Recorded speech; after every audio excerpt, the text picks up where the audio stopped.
4 years between Olympic Games can feel like an eternity. Dreams are made, hearts are broken. Legends retire, new stars emerge.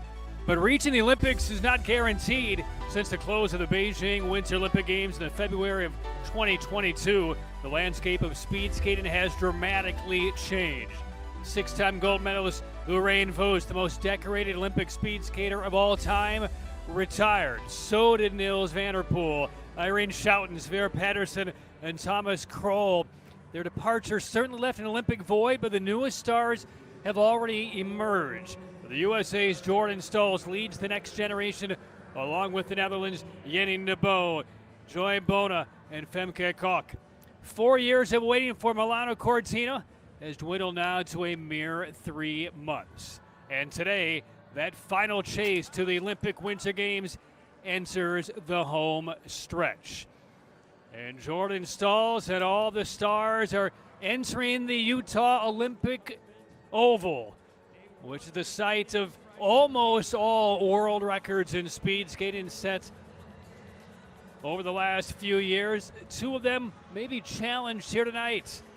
And we will see Jordan Stolz and all the individual competitors begin their move toward qualifying for the Winter Olympic Games in a couple of months, along with some very important quota positions for certain countries to max out the number of competitors that they will be sending over to the Olympics in around 3 months' time. Glad to be back for another season of ISU speed skating with our entire crew. Patrick Keenis with you tonight. 3 days here in Salt Lake City. This will be a very compressed World Cup schedule. This is the first of 5 World Cup events. The first 4, however, will be all within about the next month and a half to determine who will qualify for the Olympics, unless their NOCs have Olympic trials as they do in the United States and several other countries. But we won't see 6 events spread out across 3.5 months, not in an Olympic year. So we open up here in Salt Lake City next week, straight to Calgary, then to Heerenveen in early December, and finishing the 4th of the key 4 World Cup events in Hamar.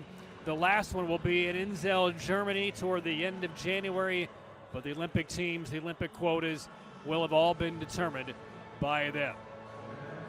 So we will see on the schedule for this first day the women's 3,000 meter, the men's 5,000 meter, and the 1,000 meters will close up action here today.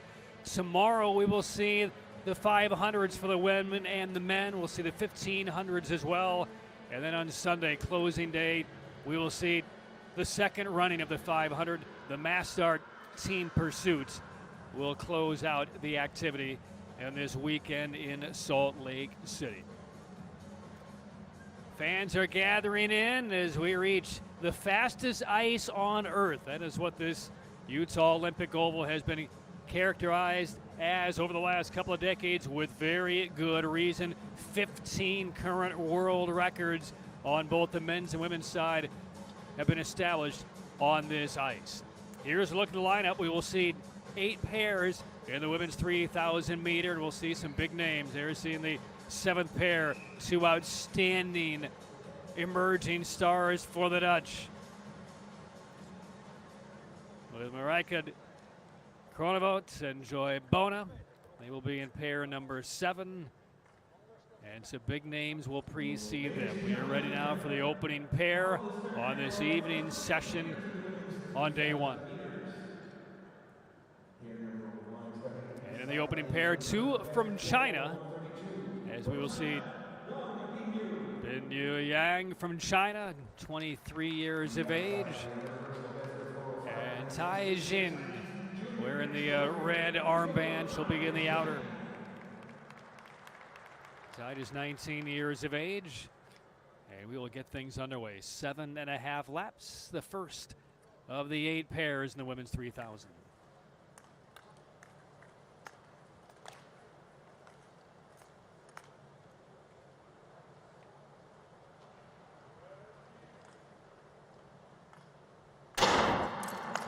So away we go in the chase toward the Olympic Winter Games in 3 months is officially on. Yang in the White armband, 23 years of age, Chinese national champion last month in the 3000. And Tai Jin is 19 years of age. Picked up the sport of speed skating about 9 years ago. So two of the up-and-comers for Team China. And as I mentioned at the outset, with all the world records set in this venue, we will see the current world record holder in this 3,000 meters set on this ice. Coming up in pair number 3, Martina Sablikova. That world record has been established and held for 6.5 years. So again, 7.5 laps. And the first full lap in the high 30s for both Yang and Tai.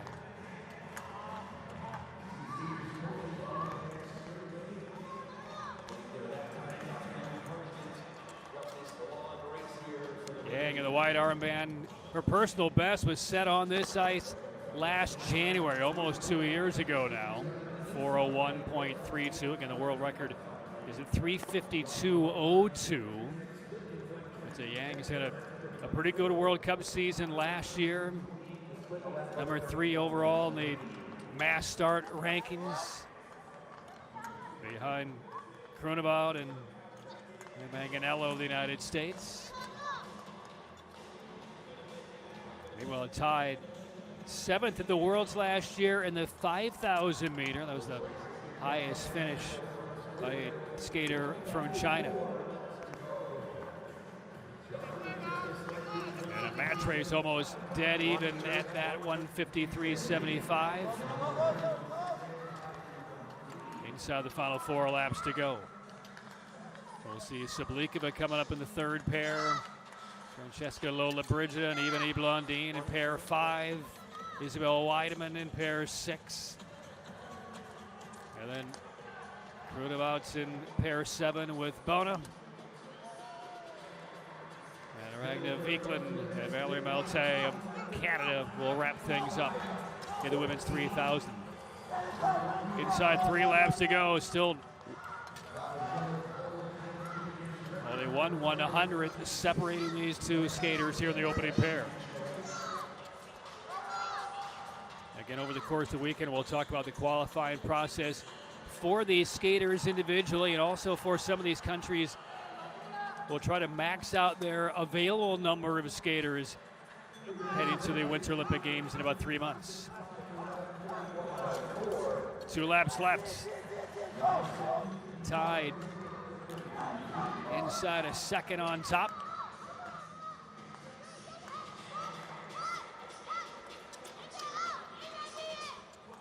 Tied at the Asian Games back earlier in the spring, took a bronze medal in the 3,000 meter.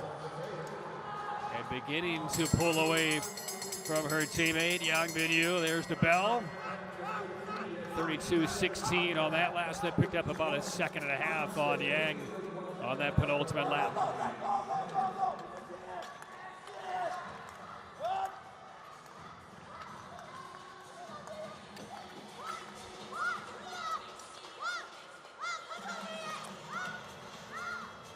And down the home straight for the opening pair. And it will be the 19-year-old Tai Jin coming to the line. Personal best will be crushed by over 4 seconds. Her previous was 4:05.96, 4:01.14, a PB for Tai to open up action. That will be a common refrain over the course of this weekend, and heck, even next week as the World Cup circuit heads to Calgary. All the B division races were on the ice earlier today for the 3,000 and the 1,000 meter, and of the 40 racers in the B division earlier today for the women, 24 of them set personal best. Yang finished at 4:05.28. And out of the second pair, there's the 30-year-old from Belgium, Sandrine Tass. And the 21-year-old from Germany, Josephine Schlorb. Go to the start.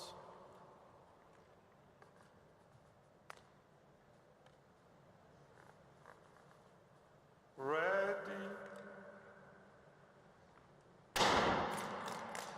Away we go in pair number 2 of 8 here in the women's 3,000. And the men's 5,000 meter will follow, and then the 1,000 meters will close out action here on day 1. But 3.5 hours of coverage here from Salt Lake City.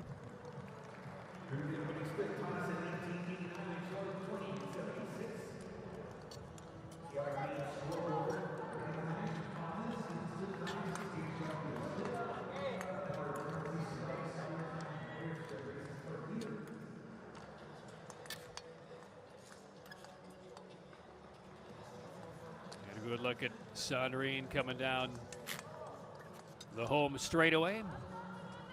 Toss personal best of 4:05.57. And she is a second on top of what we saw in the opening pair from Ty. Schlarb, 21 years of age, out of Dresden.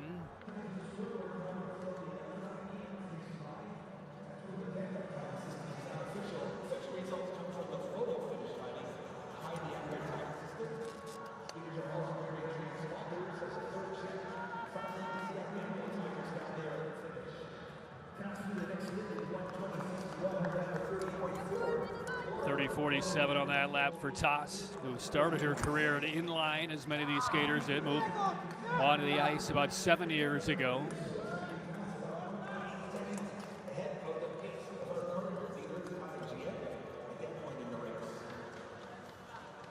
You see Sablikova, the still world record holder at this distance. She's in the next pair.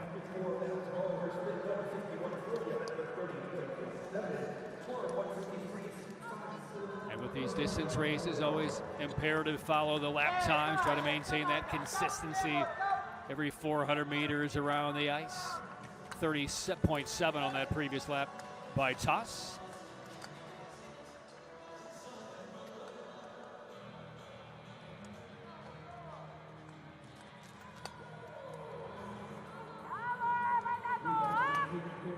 At the 1800, 2:22 with 31.29 on that 400-meter lap for Toss. And when you look ahead to the Olympics, 3 skaters maximum from the delegations for this women's 3,000 meter. That's the case for almost all events until I get to the big distances, max of 2 for the men's 10,000, max of 2 per country for the women's 5. And also a maximum of 2 per country for the mass start. Final 2 laps. She's doing a pretty good job right now maintaining consistency in her lap times. And she's looking maybe at a sub-4 minute, which would be the first time in her career. She was 4:05.5 as her personal best. She might shave that down by 5.5, maybe 6 seconds. She will hear the bell. And that's a 32.54, so she's right around that 4-minute pace. She could clock in with another 32.5, 32.6. She could go sub-4.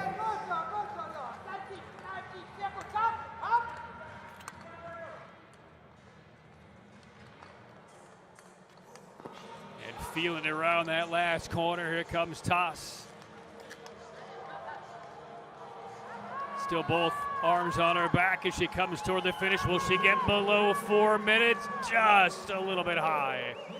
4:15, and that knocks down her personal best by almost 5.5 seconds.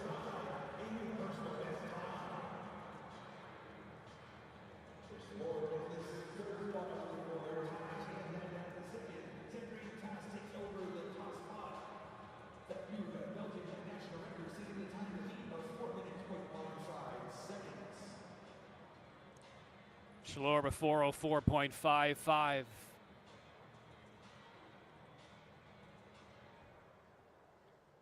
Excellent effort in her first race of this World Cup season, representing Belgium, Sandrine Toss. So there is the legend, 5-time Olympian Martina Sablikova. Set the world record here March 9th, 2019, 6.5 years it has lasted. 352.02. And Momoko Horikawa, 22-year-old who already has To the start. 1 Olympic Games on her portfolio.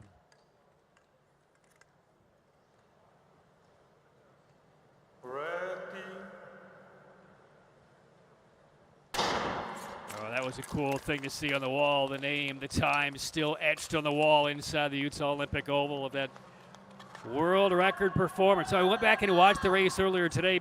She opened in that world record setting race at 1973. Let's check where she is here in the opening 200 meters, 20.27. It's about a half second shy. Her first full lap was 29.10. Her last lap in that world record was 31.35. But again, that race 6.5 years ago.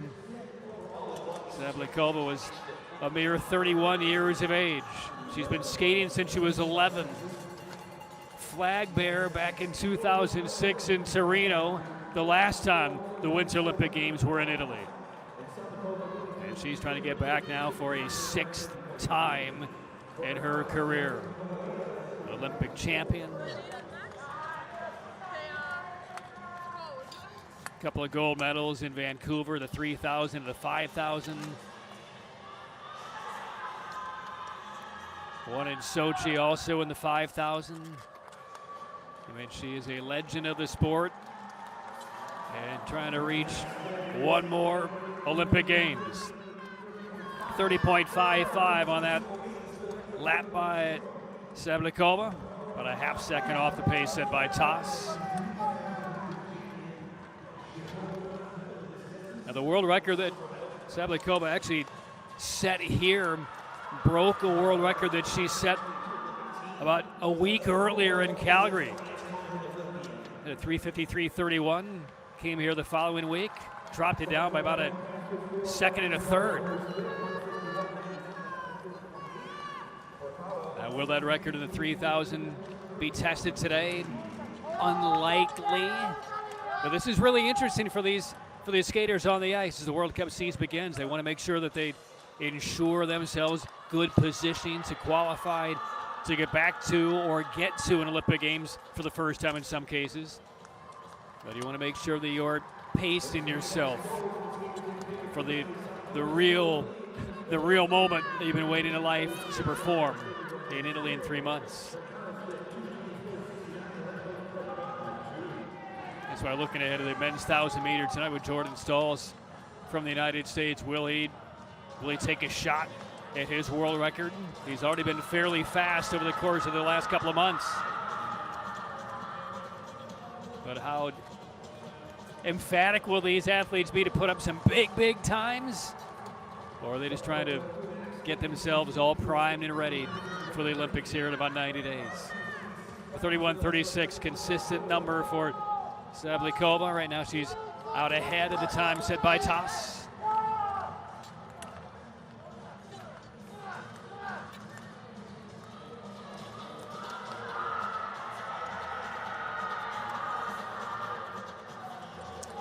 And a look at Horikawa. 10th of the 5,000 meters in Beijing in her first Olympics. There's the bell for Sablikova. A 31.80, very consistent here over the last couple of laps.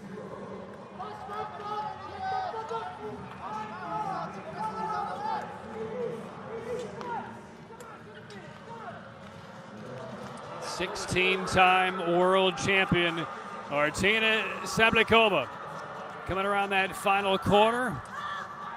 Feeling the fire a bit. And we'll check the time for Sablikova. And she'll be sub 4, 3:58.49. Best in Toss by 1.66. Horikawa just on the other side of 4 flat.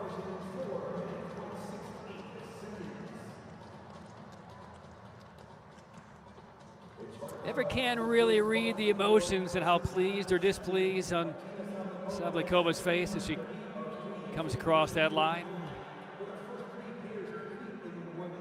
But in front, Sablikova with 5 more pairs to go here in the women's 3,000. Yeah, a little fist bump there. That'll give you a sense of how she feels. Pretty stoic otherwise, but sees the time. And more importantly, kind of just determines how the body feels. Finished 3K. Did you feel like you were really pushed? Or did you feel like you had more in the tank? Fourth of the 8 pairs, Elisa Dool. 27 years of age. Finished 17th of the world's single distance mass start last year. And Laura Hall, one of the up and coming Canadian distance skaters out of Calgary. To the start.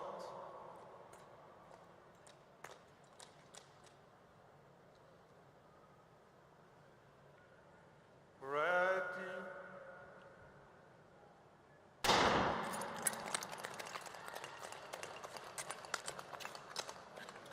So Hall and Dool are off. Again, Elisa Dool won a junior world championship in the mass start back in 2017 when she was 19 years of age. That race was in Finland. Also represented Netherlands in the world roller speed skating championships as well. And you see Laura Hall in the background out of Calgary, first Canadian female to win gold at a World University Games. That was a couple of years ago in Lake Placid in the 3,000 meter. Her dad was actually her coach for better than a decade. And she's been on the ice since she was about 5, started in short track, moved to long track a couple of years after that. Grew up in British Columbia.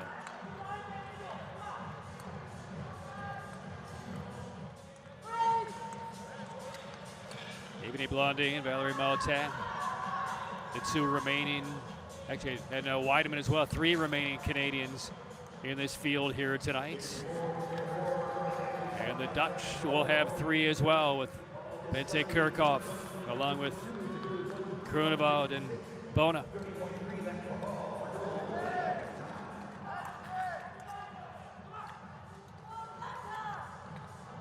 See the numbers being held near the ice by the respective head coaches down there to give the skaters an idea what their lap times are.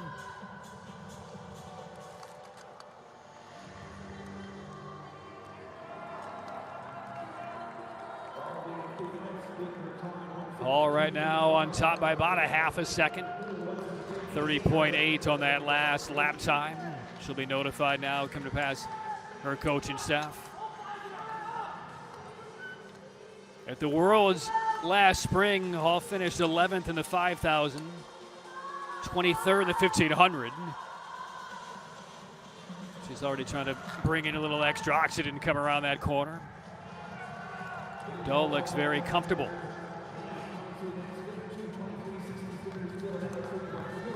.31.28 on that lap for Hall.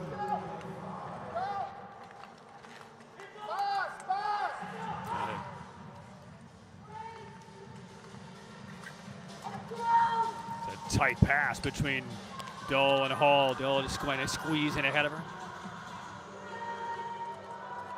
Laura Hall grinding it out.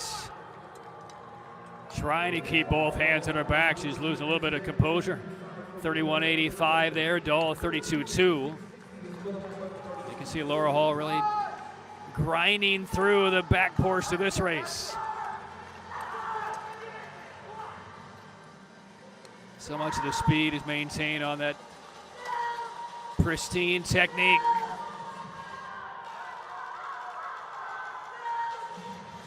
Hall will hear the bell.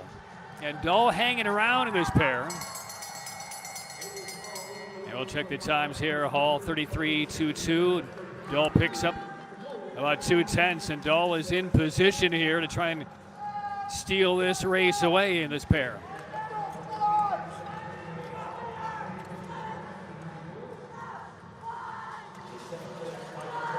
This will be tight out of the final corner. Elisa Dool, Laura Hall. And Hall, with what she has left, looks like she will fight off Dool. The time to beat is 3:58.49, but this is well over 4:02. Almost into the 4:03 range for Hall. And you see those lap times for the final lap in particular, they both go over 34. So for Hall, 4:02.97, not quite a personal best for her, by about a tenth of a second shy of that.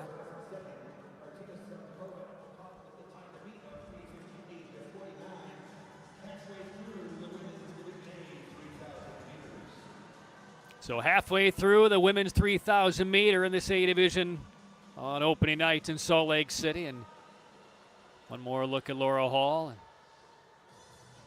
There is our leader right now, 3:58.49, Martina Sablikova.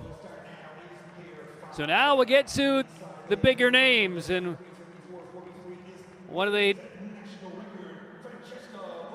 Olympic stars and European legends, and a young mother as well, Francesca Lollobrigida, trying to qualify for the Olympics on her home ice, and Evgenia Blondin, already a three-time Olympian for Canada, gold medalist in the team pursuits in Beijing.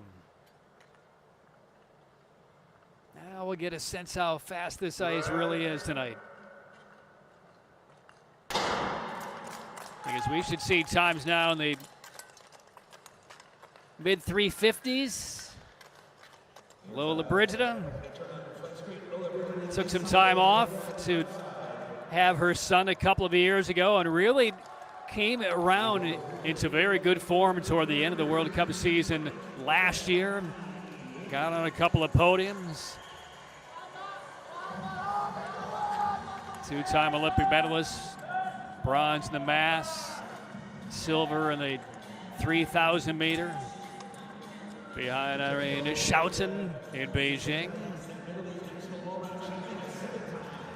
And then won gold in the World Championships in the 5,000 meter last year. That was right at the tail end of the year. Took bronze in the mass, and she was back into the form that a lot of us have seen her in at the end of last year. It took her a while to kind of return to that form.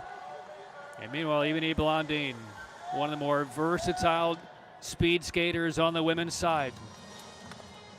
Team pursuit, stalwart. Always ultra dangerous in these kind of middle distances, and then in particular the mass start.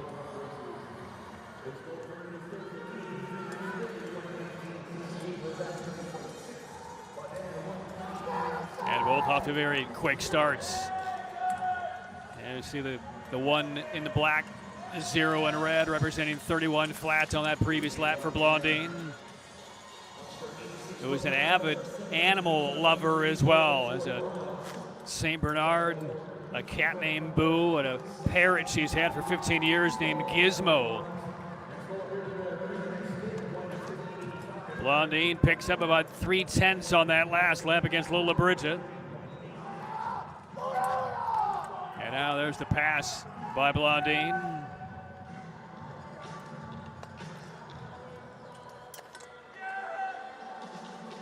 I think for Blondin, I mean, she's had some moments where she's been really on top of her game and then had some issues that have been a bit of a surprise to her. Just now as you head into the final 3 months before perhaps returning to another Olympic Games, high-level consistency is what she's looking for. She put together an excellent lap there as well, 30.7 for Blondin. We'll see if she still has the gas in the tank here in the final couple of laps. Gets a nice draft from Lollobrigida.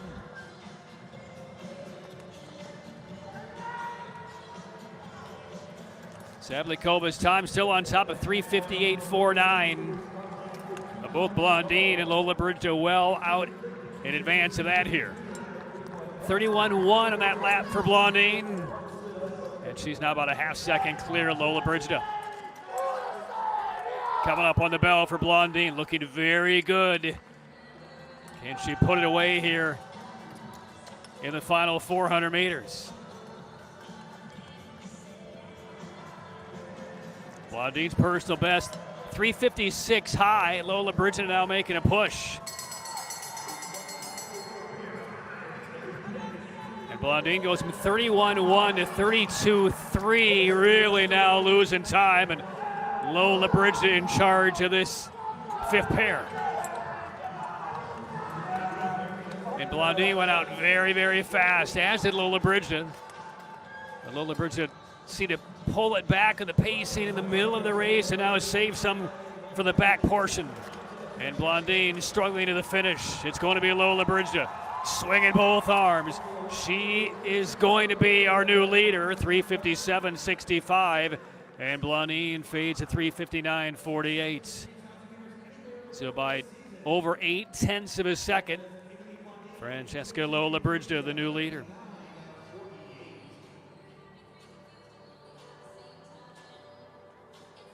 A tactically pretty good race by Lola Brigida. They both went out quickly in the first 1,000.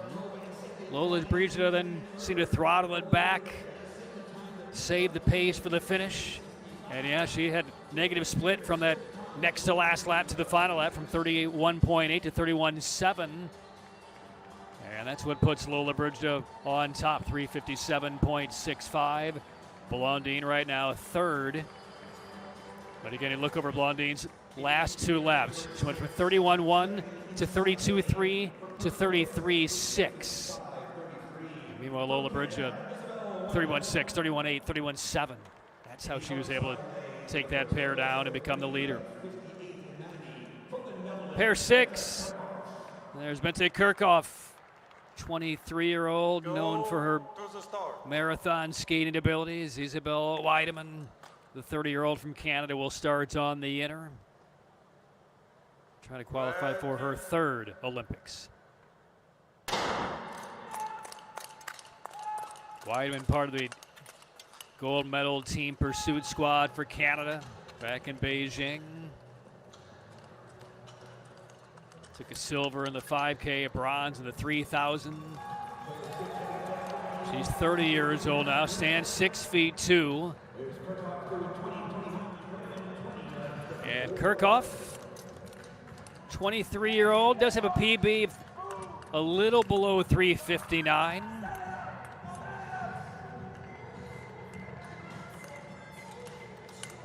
And what we've seen of the first 10 skaters, only 3 personal bests.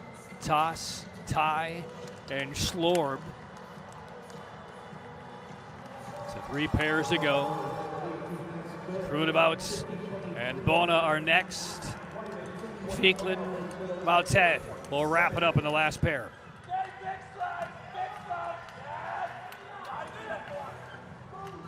So with these 4 World Cup events to qualify for the Olympics, unless your delegation has an Olympic trials like the United States and several other major countries do, it's going to come down to points and time. And by points, you're talking about the world ranking points that will be accrued over these first 4 World Cup events here in Salt Lake, next week in Calgary, then at Heerenveen and Hamar. And also you need to make sure that you hit an Olympic qualifying time at that distance. Now for these skaters here in the kind of circle seated pairs, reaching that time, meeting that time threshold will not be a problem for any of them.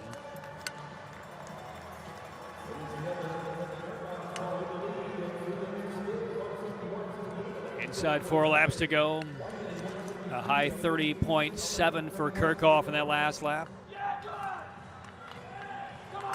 Look at Lola Brigida's time.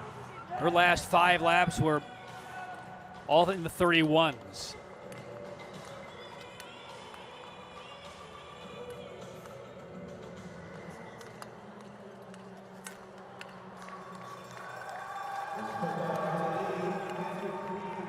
The 1,800 meter mark, a 31.2 for Kirchhoff. So far, been able to maintain that consistency. We'll see if she can continue that and out of the final 3 laps. Putting herself in position.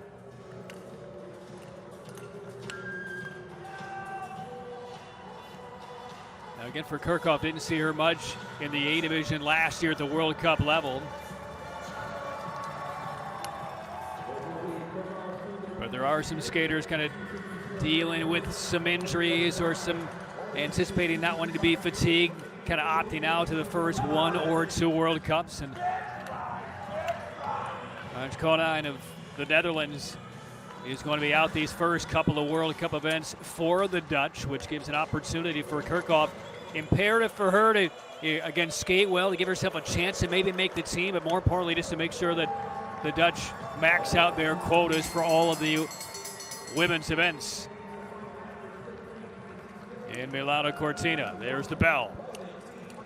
Kirchhoff fades back to a 32-1 on that last lap. Weideman is always a well-paced skater for the back third of a race.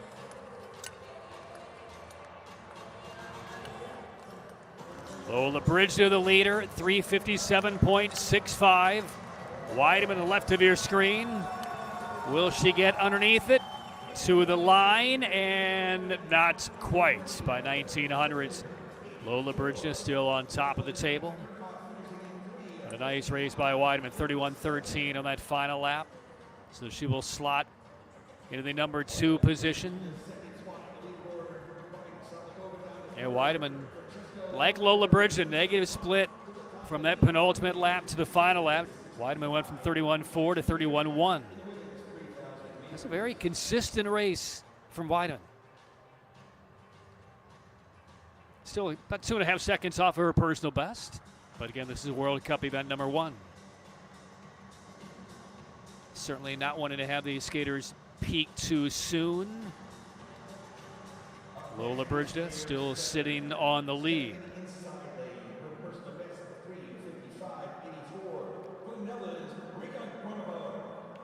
Two pairs to go. There's Marika Kronebaut, 26-year-old. And Joy Bona, 26 years of age, trying to reach her first Olympic Games. But an excellent position, a world champion in the 3,000 meter and the 1,500 just a few months ago. Gold medalist in the European 1,500 meter at the all-arounds.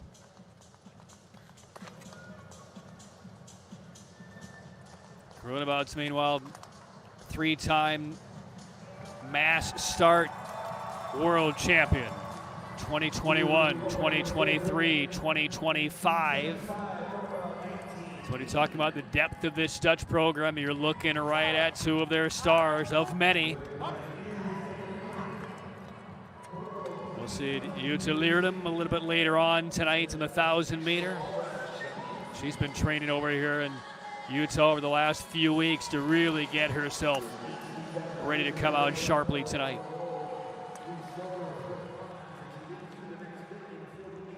Bona in the red armband, out quickly, 29.15. Her first opening lap. Lola Bridger's first lap was 29.8. Now we'll just check on the consistency here of Bona. How hard she goes out, how even can she be across this race?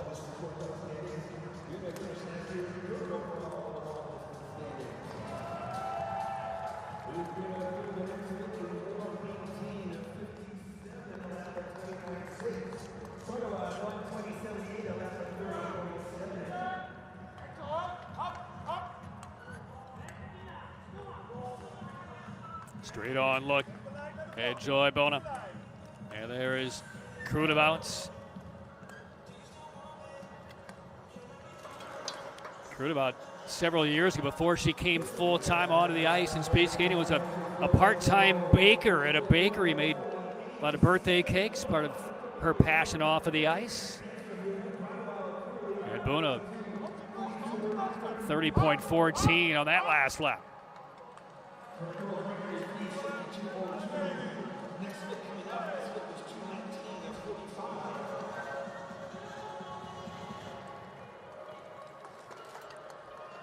Well, under control, that look from Bona. 3 laps to go, a 30.6, and she's 3 seconds clear. Picked up a full second on her teammates. Kronebaut's on that last lap.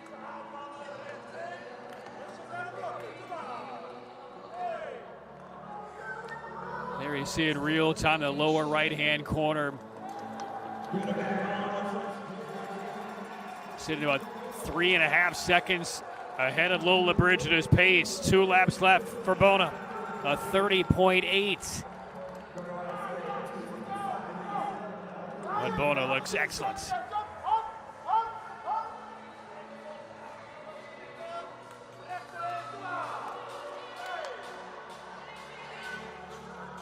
Bona looks like she's about to throw down a big time to beat for Vikeland and Maltais in the final pair.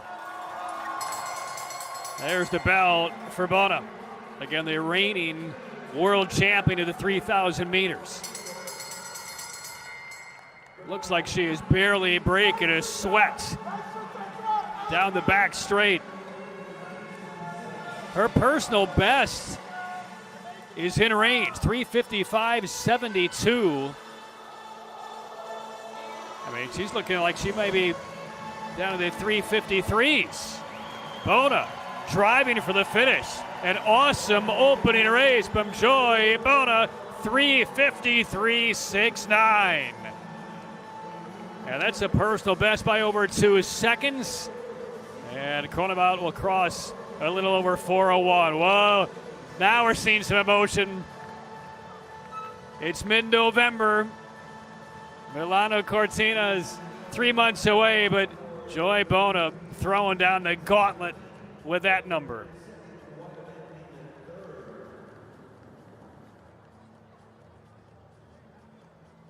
$3:53.69. She gave back about 7/10 of a second on that last lap, but she was 30.1, 30.5, 30.8 right in the middle. And the Dutch fans very appreciative of that effort. Look at that.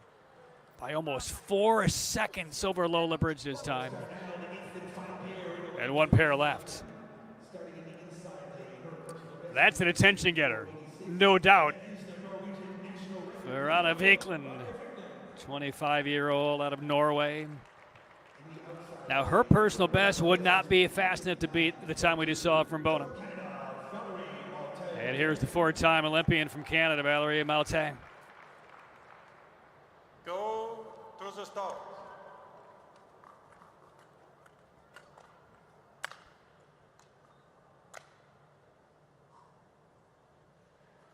Ready. All right, so away we go, final pair. Vikeland starts in the inner, Maltais in the outer. Curious how the strategy or tactics might change just based on what they just witnessed over the last 4 minutes on the ice with Joy Bona.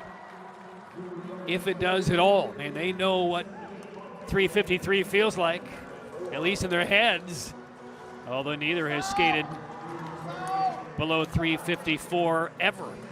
Maltais' personal best is 3:59, and Vikeland at 3:54.86. Now again, this is terribly fast ice, historically.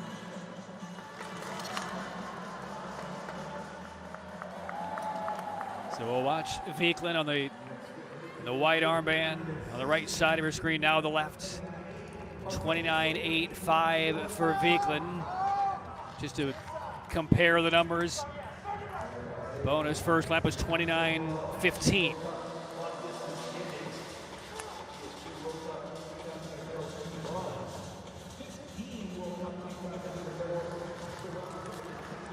Now Vikeland has an excellent speed skating resume as well with her success at the World Championships. And endeavoring to make her first Olympic team for Norway. Bona's second lap was 29.6. Let's see where this one slots in for Vikeland.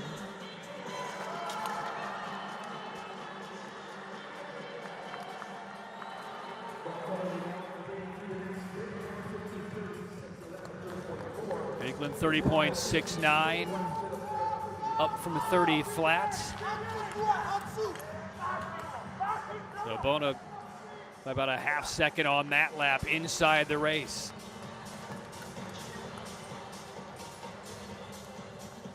Maltais, 6 straight years in the World Championship podium for the Team Pursuit of Team Canada. They won gold a couple of years ago.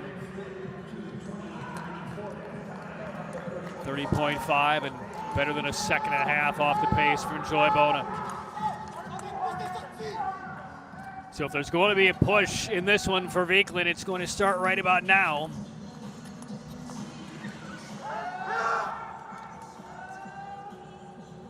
Bona was 30.8 on this lap. We'll see where Vikeland clocks in. Vikeland's still in a little match race here with Malta.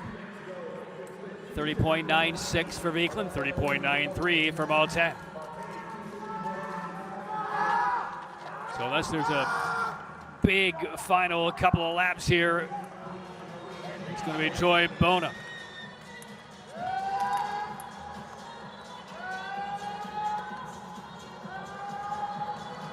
One lap to go. Vikeland is trying to rid herself of Maltat. 31.73. Maltat sticking right with her. 31.77 on that lap. And still 2 seconds behind Joy Bona. So Bona is going to throw down an Olympic podium-worthy race in the opening race of the World Cup season. And now it's a matter of who's going to finish second to her. Lola Bridget, second place, 3:57.65. And it's going to be Maltat coming down the stretch. He's going to take away this pair to the line. Valerie Maltat will clock in at 3:56.52. And how about Valerie Maltat? That'll be a second place finish. And Joy Bona will take down World Cup gold in the 3,000 meter in the opening events of this Olympic season. And Valerie Maltat, who had never been below 3:59 in her life, goes 3:56.53 to land on the podium in the silver position. Vikeland will take bronze.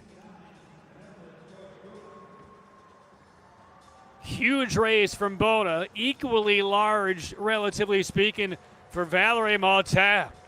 That is the 3,000 meter race of her life.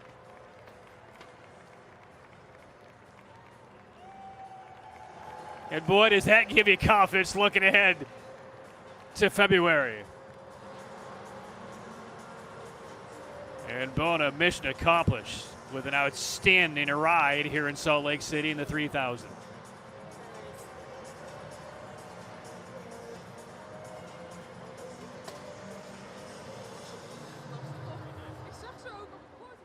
And for Vikeland, work to do.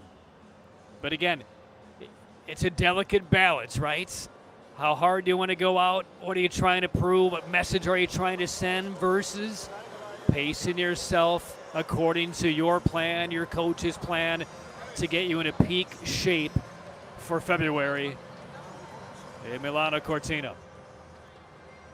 So the results, a 3:53.69 for Joy Bona. She will take down gold and win 3,000.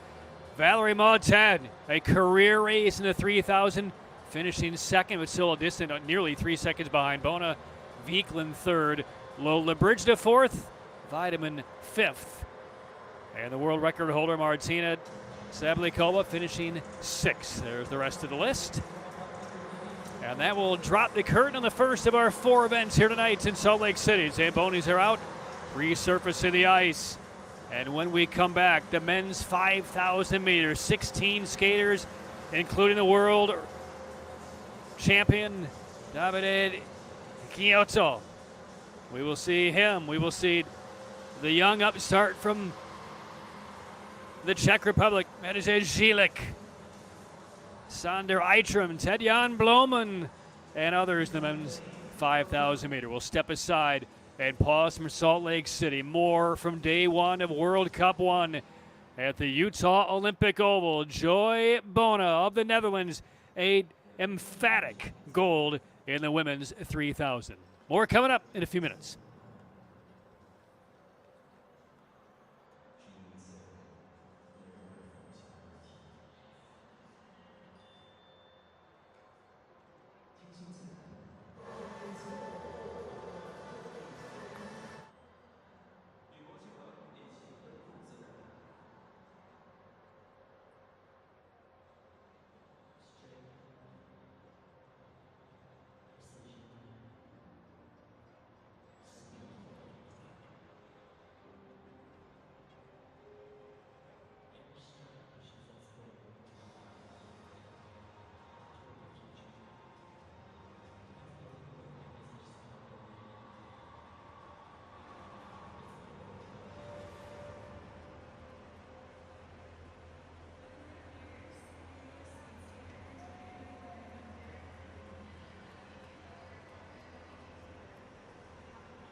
Test, test.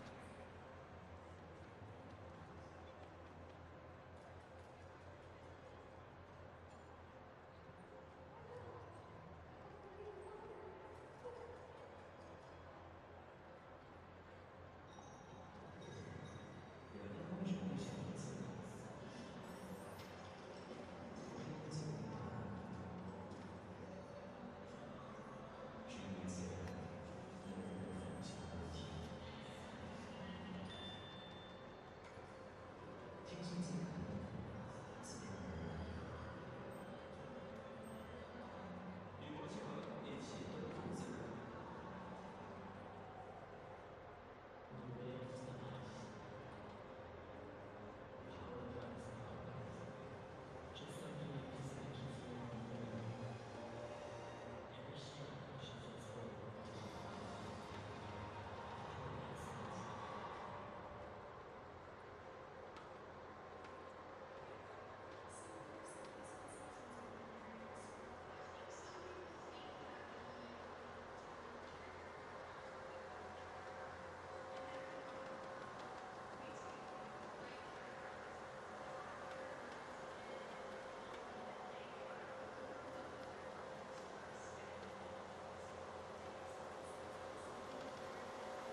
Back to Salt Lake City, Utah, inside the Utah Olympic Oval.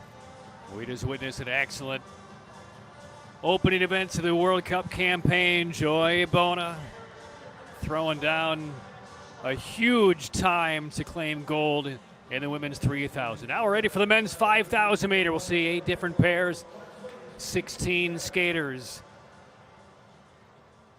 And you go back to now that we are in a new Olympic cycle, none of the 3 skaters who landed on the podium at the men's 5,000 meter in Beijing are still racing. Niels van der Poel, the world record holder, gold medalist.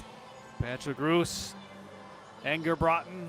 That was the podium back in 2022. So it's wide open as we take a look. It was going to be a very good field.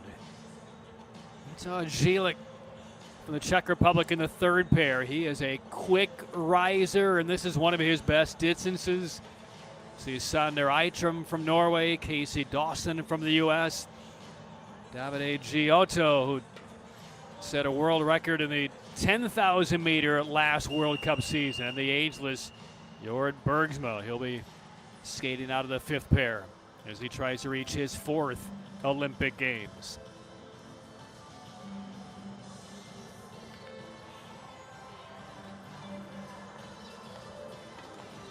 Now for those in the non-superstar range of the men's 5,000 meter draw, the qualifying time to hit for the others is 6:30 or better. Again, that won't be an issue probably for any of these 16 here, but that's the qualifying time, the minimum threshold you need to reach to qualify, along with either making your team through their trials or making it by way of points, and the number of Olympic quota spots your country has. Fridtjof Petzold in the inner and the white armband. Bart Swings, the 3-time Olympian and reigning mass start champion, on the left side of your screen. What's interesting about this pair, doing some digging about Petzold earlier today, Petzold's idol is right next to him in this race. Got into speed skating and really became enamored with Bart Swings. And now here they are, World Cup won in Salt Lake in an Olympic year, skating side by side. Petzold, 28 years old, promoted to the A division on occasion last year. But he started when he was 7 years of age. Then Bart Swings started speed roller skating when he was 8, transitioned a couple of years later to the ice, and has molded out a tremendously solid professional career, Olympic career. 2 podium finishes in the mass start, silver in Pyeongchang, gold in Beijing, and when he won the gold for Belgium 4 years, actually 3.5 years ago, became the first speed skater from Belgium in 74 years to win a gold medal at the Winter Olympic Games. Just the second Belgian ever to win a gold at the Winter Olympic Games. And Swings has now become almost a mass start expert. World mass titles in 2023, 24, took bronze to Andrea Giovannini at the 2025 Worlds in the mass start.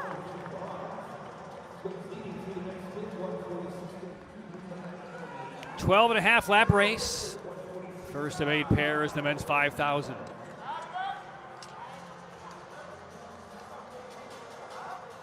And the world record, 6:01.56 by van der Poel, set in December of 21, almost 4 years ago.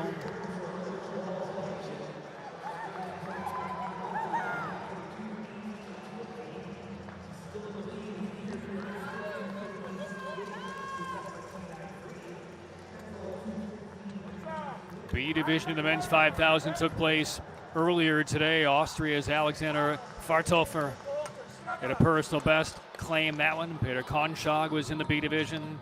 He finished second.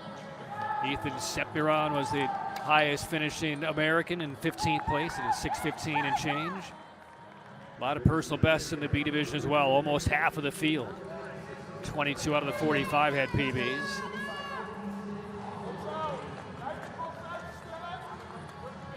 Swings a little glance over to see what that last lap was compared to what it felt like.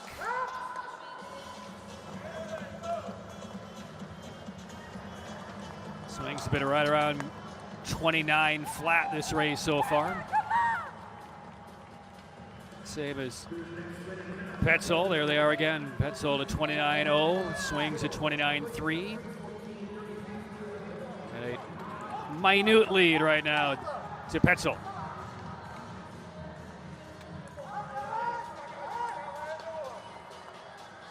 Now when you're racing against your idol, it's out of your mind. It's just a race right now. It's just a competition to put down your best time, win your pair. But I'm sure when Petzold saw the pairings come out and saw him right alongside Swings, I'm certain that meant a lot to him before and will mean a lot to him when this race is done. Because this might be the only time they ever race simultaneously on the ice together.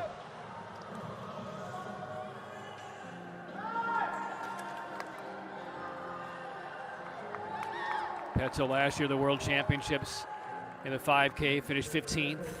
He was 17th in the mass start. So they've been on the ice together in the mass starts, but as far as a singular pair, this might be the very first time. Petzold in the wide armband.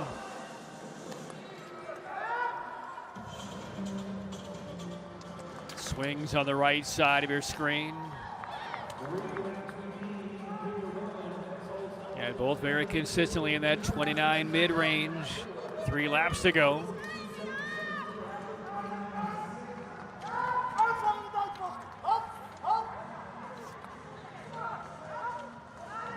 Now for a country like Germany, they have 2 in this 5,000 meter draw. Felix Mahle will be in the next pair. This is where it's imperative for both Petzold and Mahle to be on their game, pick up as many rankings points as they can to help their country max out the quota to get as many skaters as they can. Again, for the 5,000 meter, there's a maximum of 2, as they want to make sure that they guarantee Germany 2 spots.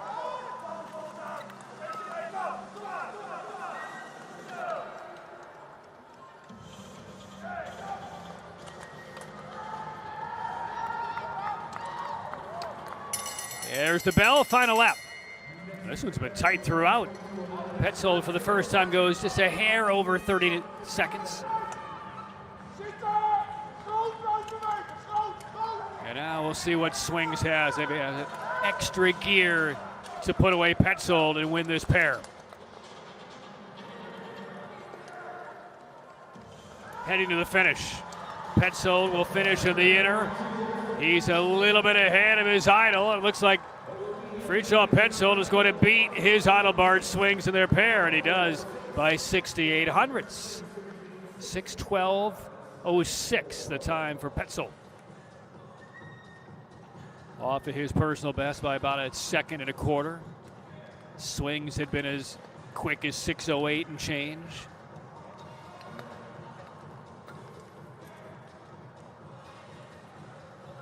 So we're looking at the 28-year-old Fridtjof Petzold out of Erfurt, Germany.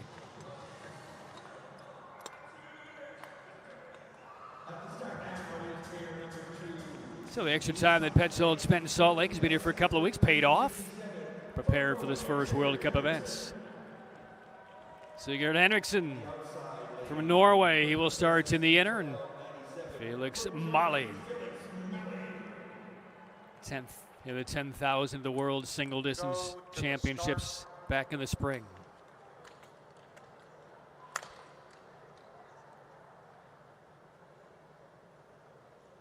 Ready.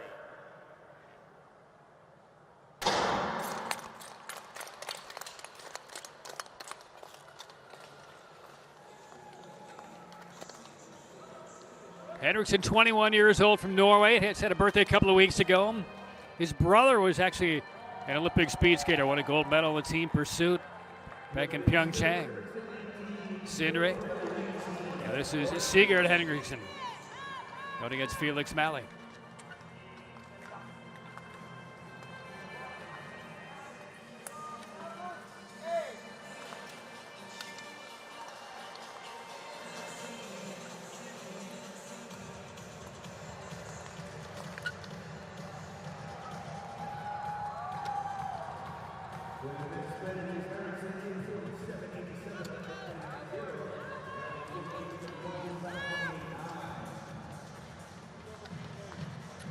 Gielik waiting on deck in the third pair. And we'll see two Italians in the fourth pair, Malfatti and Giovannini. Jort Bergsma against Timothy Lubino. Lubino burst on the scene last World Cup season in the mass start.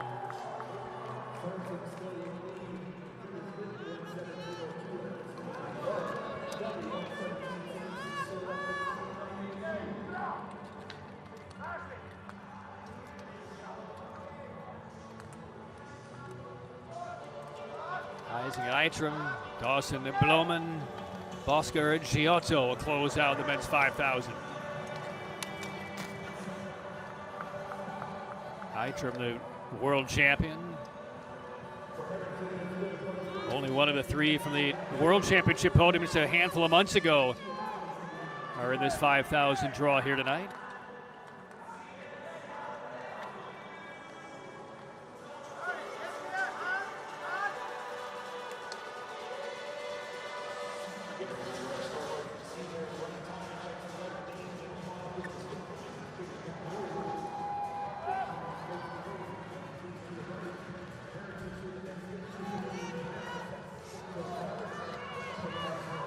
Henriksen still up pretty quickly. 29.02. Right now ahead of the pace set by Petzold.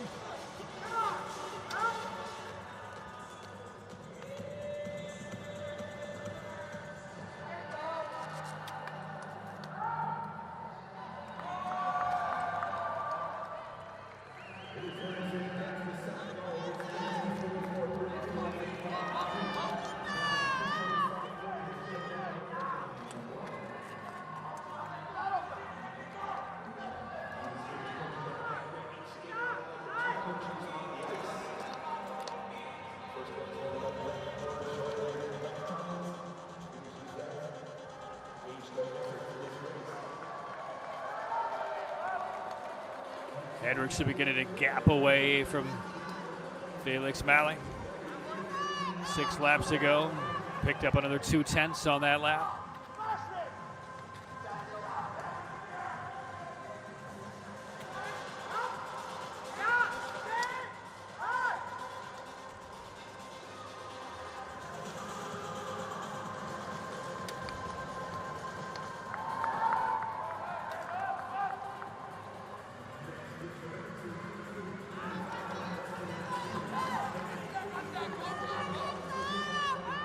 Stayed pretty even, 29.2. It's a good straight on look. Henriksen, 21 years old. He is already a full-grown man. He is a big guy on the ice as he crosses back to the inner. Is he still in the low 29s? 29.5. 4 laps to go, still slightly ahead of the time set by Fridtjof Petzold in the opening pair.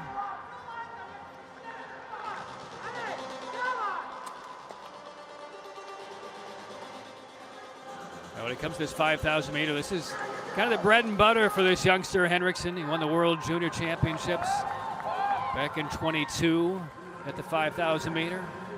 29.47, so trying to rein it back in. Malley, though, picking up some ground.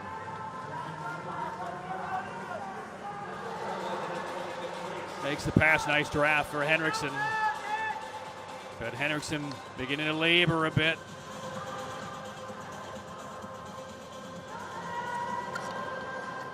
Coming up on 2 laps to go. 5:12.07 is what Petzold was at. And Henriksen stays right at that 29.5. But 3/4 of a second lead on Felix Malley.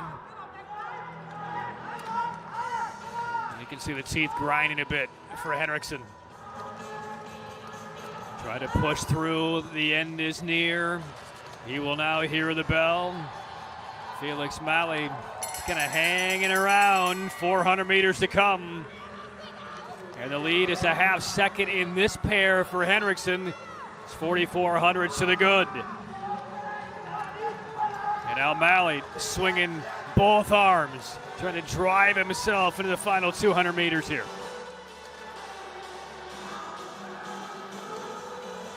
Malley head bobbing a bit. Henriksen fairly steady, closing on the inner. This will be tight. Here they come, and it's going to be Malley. And the late kick. 6:12.16 comes up 1/10 short of Petzold. So Malley up in a second position. Henriksen in third. That will push Bart Swings down to fourth. Well, credit to Malley down the stretch. That last lap, he went from 29.9 to 30 flat.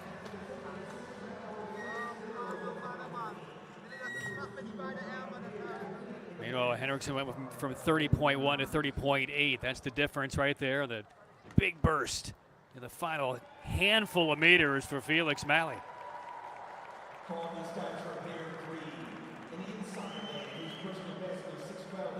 So out of pair one, Petzold still on top. There's Zilik, 19 years of age. He has loads of talent. And here's Daniel Hall, one of the up-and-comers for Team Canada. Go to the start. So the 19-year-old Zilik, the 20-year-old Hall. Pair three. Ready.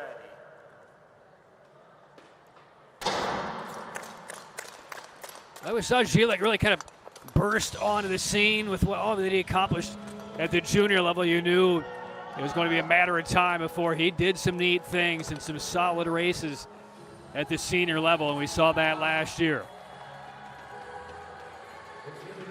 Finished fifth in the 5,000, took bronze in the 10K.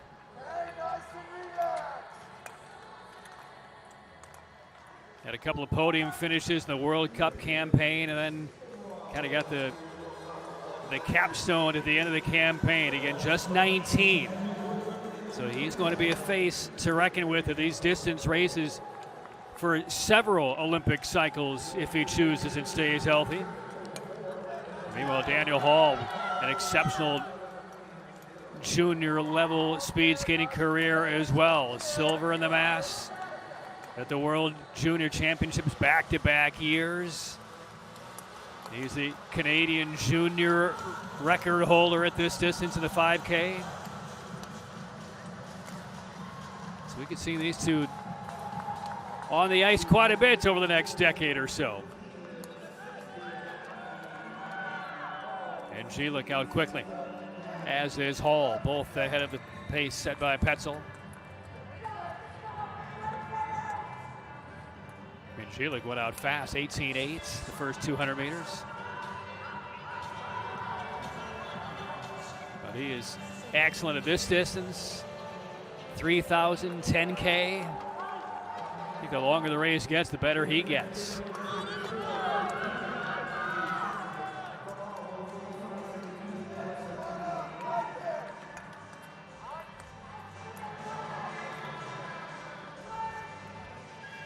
Now, if you haven't familiarized yourself what the Olympic schedule looks like on the ice, obviously the 500, the 1,000, the 1,500, the women, the two distance races, the 3,000 and the 5. The men will race the 5 and the 10.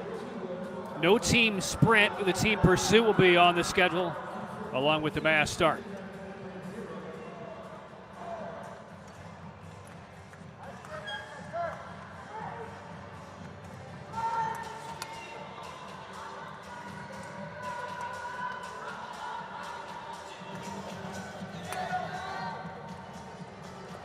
Zilik appearing very focused. Coming up on the halfway mark of this race, he's already 4 seconds clear. maintaining the speed in the front half of this race. Now what about the back half?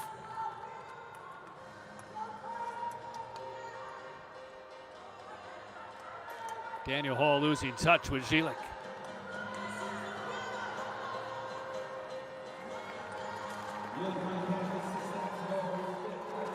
And Gilek throws down a 28-3.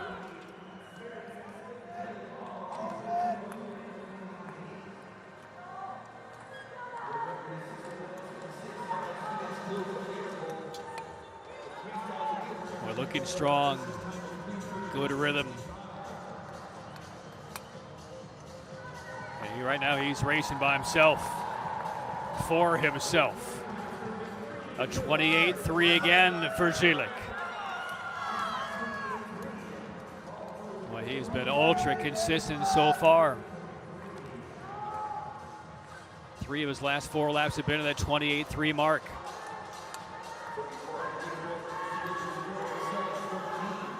This will now be the true test.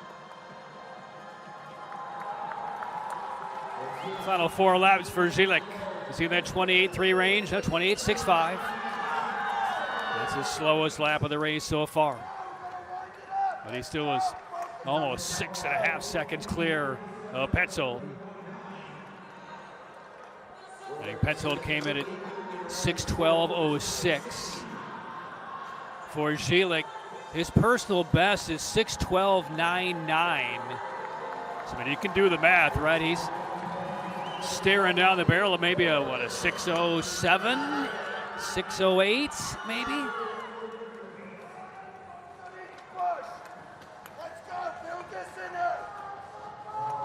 And you can hear the coach say, "Let's build this thing up."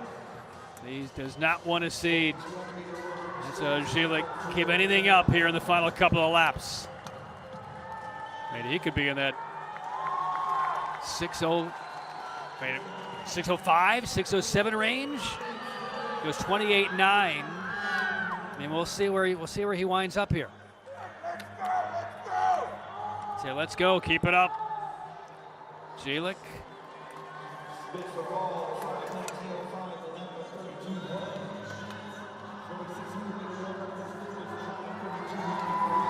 So here comes Gilek. He will now hear the bell.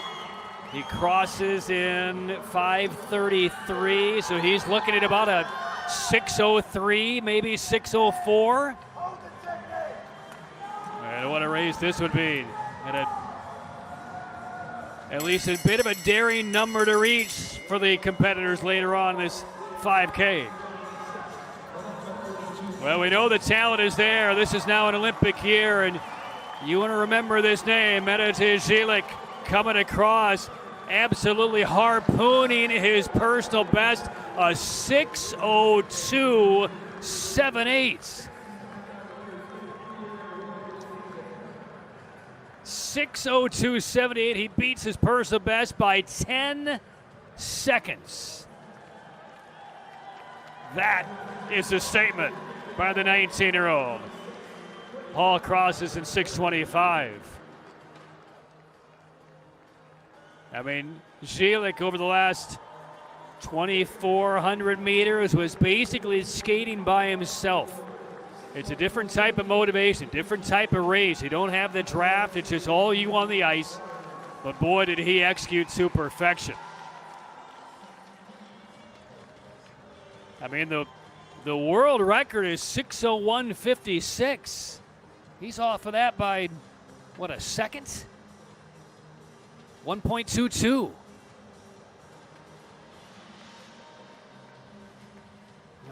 That was a amazing effort by Gilek. I mean, look at that gap. 10 seconds, 13 seconds clear of the field so far. Well, what does that now do for the psyche? 5 more pairs to go, and Gilek has put down a huge number.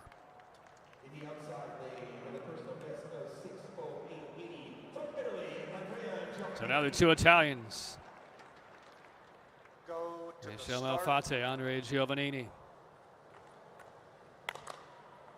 Both represented Italy in Beijing in 22, and Giovannini He's been at 3 different Olympic Games. So away we go. Giovannini, world champion of the mass start back in the spring.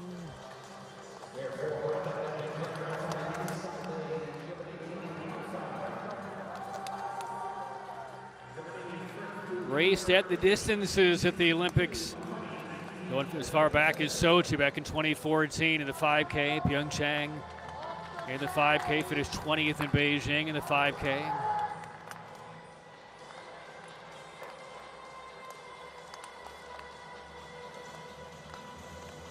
Alfati, part of the very seasoned team pursuit squad for Italy at the World Championships, on the podium the last couple of, or 23-24. Gold back in 24. Now personal best for both Malfatti and Giovannini, 6:10 and 6:08. And we just saw Gilek throw to 6:02.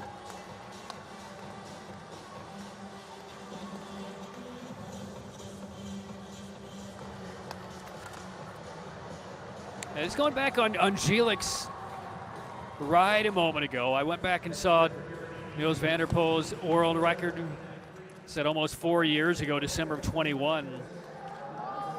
The time comparisons for Gilek against Van der Poel's Open. Van der Poel Open in 20.1. Gilek was 18.8, so much quicker. First full lap for Van der Poel was 28.7, and Gilek went in 28.20. The last lap in the world record race for Van der Poel was 28.6, and Gilek closed in 29.3. So he buzzed the tower a bit here today for the 5K world record.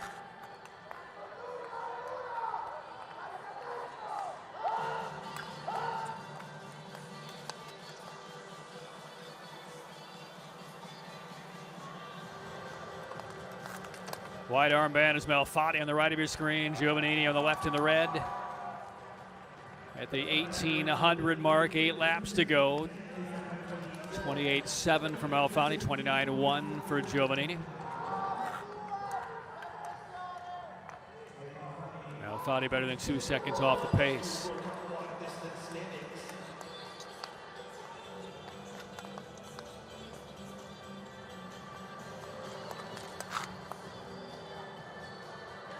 I think that number that Gilek just threw down, I think it caught the fans here at the Oval by surprise. I think they're still buzzing off of that 6:02.78 from Gilek.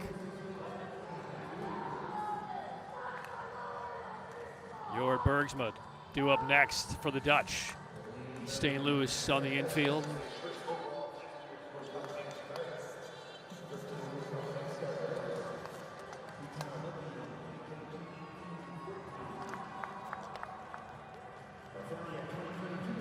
Six laps left. Malfatti puts down a 29.2.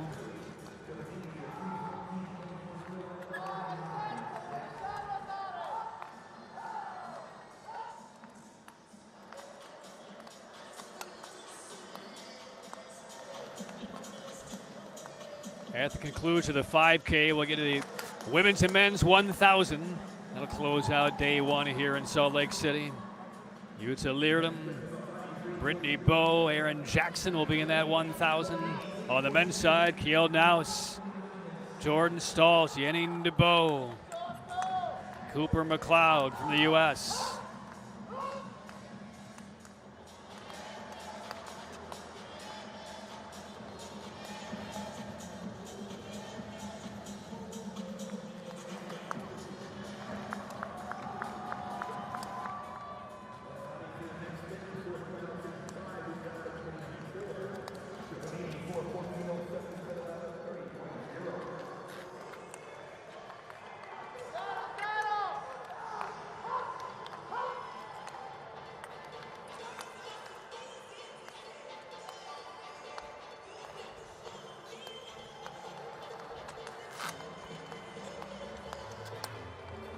Malfatti still looking very solid. 3 laps to go. You see, pretty decent race right now by Malfatti, but he is 7 distant seconds away from Gilek's time.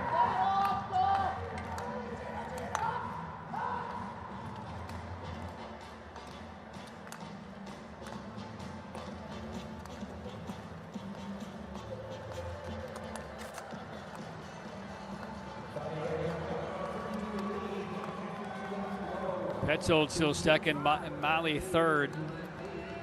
29.82 on that last 400 from Malfatti.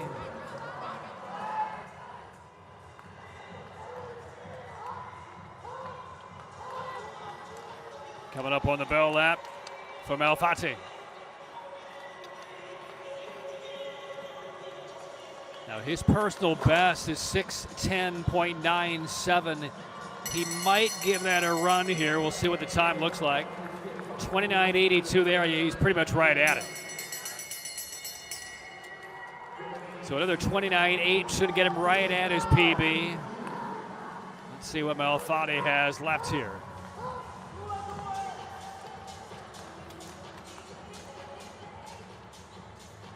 He needs to come in below 6:12 low to move into second position. So here's Malfatti. Is it a PB? 6:10.97. Just going to come up a little bit short. 6:11.82. Still good for second position. Closing down at a 30.02. So Malfatti just outside of his personal best, and Giovannini clocks in at 6:21.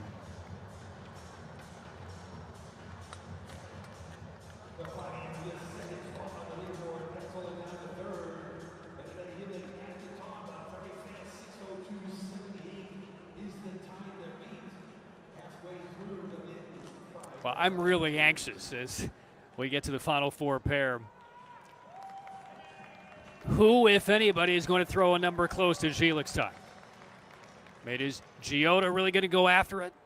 Eitram? No, I thought I'm not doing nothing. I thought I would do like 20.5 in the opener. There, you see, you heard him say he thought he'd be 20.5 in the opener. He was 18.8 in the opener. Great sound right there. Gielik not even breathing hard, is he? Well, there is Jorrit Bergsma, three-time Olympian, who will turn 40 years old about 2 weeks before the Olympic Games. Olympic champion back in Sochi, and his pairmate Timothy Lubino, breakout star in the mass start last World Cup campaign.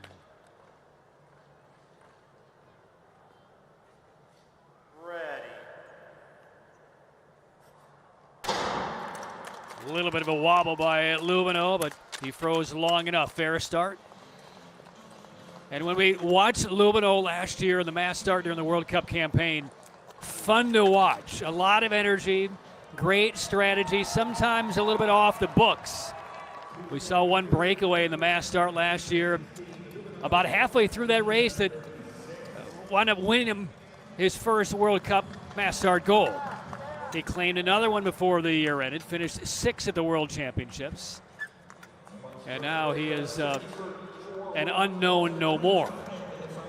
And meanwhile, Jorrit Bergsma, he's been on the scene for a long time. Great success over his career. 3 Olympic podiums, gold in Sochi at the 10,000, silver in Pyeongchang as he tried to repeat. And took bronze in the 5,000 in Sochi as well. He's now a father of 2. A 5-time world champion. 3 of those 5 of the 10,000 meter distance. And again, that will be on the Olympic schedule.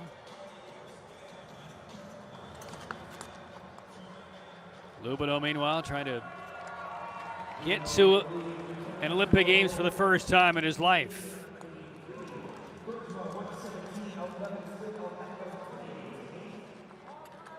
And Lubino's idol growing up is the world record holder in this 5,000 meter, Niels van der Poel of Sweden, who just retired after he won Olympic gold in Beijing.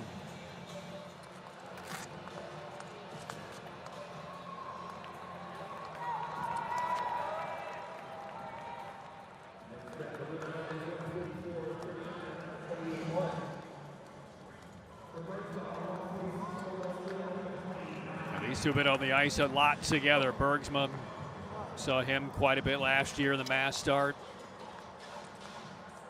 Bergsma had some success in the mass start as well, along with Lubino. And you never know how many more opportunities you have if you're Jorrit Bergsma to go on a World Cup podium or an Olympic podium.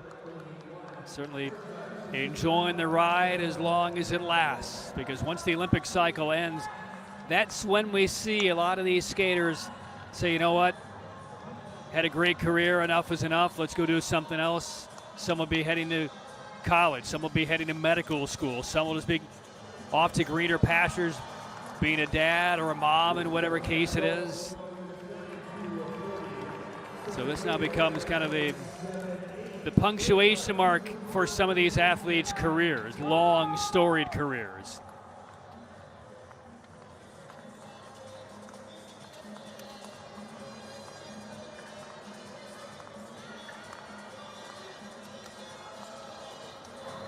Bergsma trying to get back in touch here with Timothy Lubino. 6 laps to go. 27.9 for Lubino. That is a faster single lap than any of the laps that Gielich put together in his 6:02.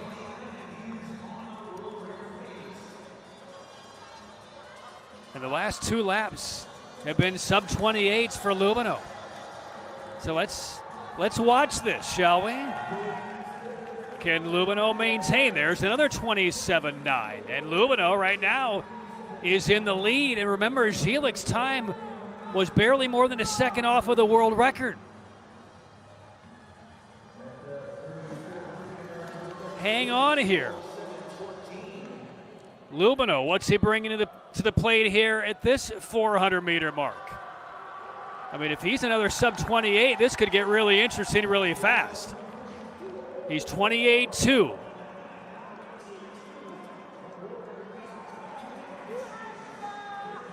A 28.2 for Lubino. Inside 4 laps to go.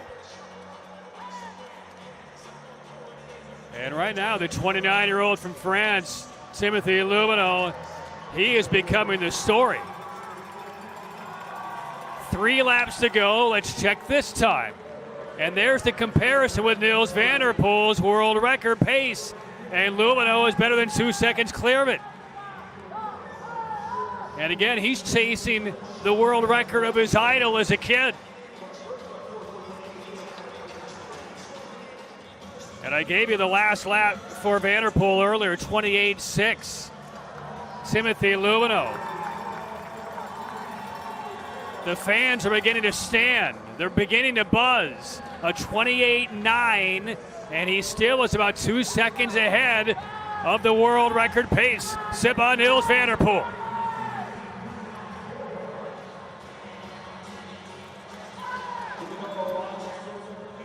Lubino is about to hear the bell in what could be a world record performance. Let's check the comparison. Van der Poel's at 5:32. Lubino has him by almost 2 seconds. This could happen. Timothy Lubino, the 29-year-old from France, who broke onto the World Cup scene last year with 2 mass start World Cup golds, trying to take down his idol's world record in Salt Lake City. Around the last corner, Lubino, the number to beat is 6:01.56. Timothy Lubino, the 29-year-old from France, is the new world record holder. And he nearly went sub 6 minutes.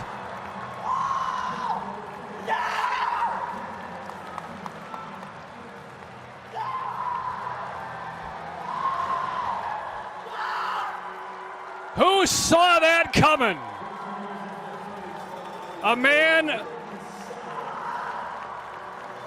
on the circuit who almost no one knew a year ago is now the world record holder in the 5,000 meters, the 29-year-old Timothy Lubino.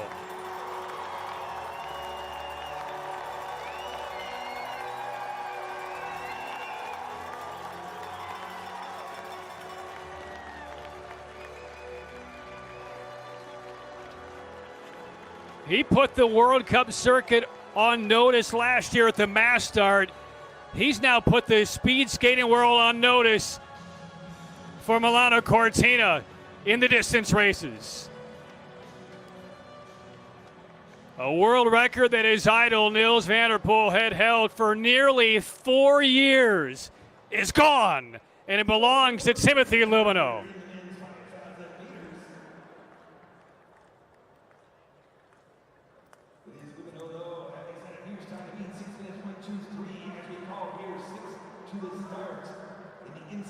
I am absolutely stunned. I mean, is the hair standing up on your arms out there as well?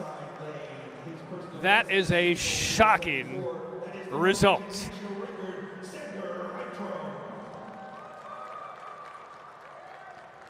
Well, now we still have 3 pairs left. Is this world record by Lubino going to stand for the next 15 minutes? Ready.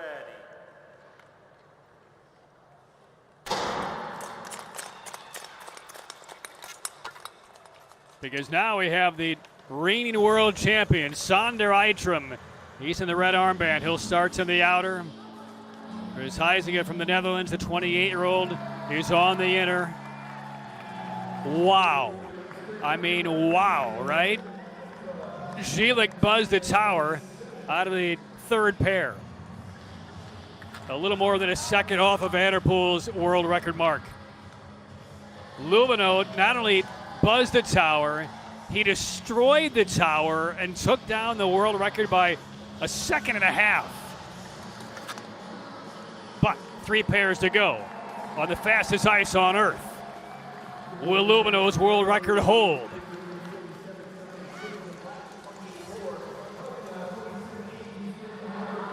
And I mean, what a reaction by Lubino.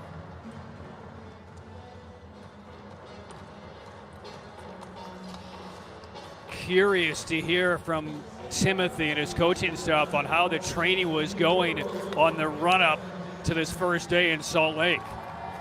He clearly was going after it right from the outset. So here we go. Eitram and Huizinga. Eitram went out in 19.2, Huizinga 19 flat. Again, we saw Gielik go out in 18.8 and Lubino 19.3. I mean, what's running through the minds of these final 6 skaters? Like, holy cow. If we get another world record, fans, it could be below 6 minutes. And right now, Eitram will be the guy taking a run at it.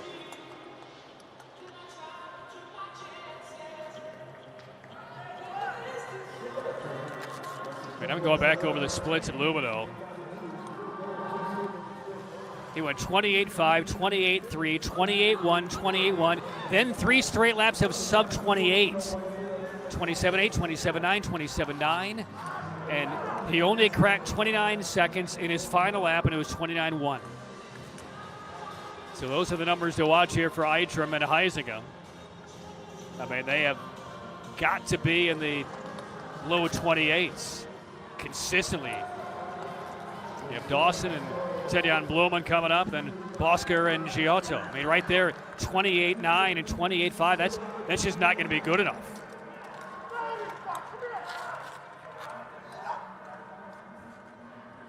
Eitram looked like he took a little glance at the scoreboard.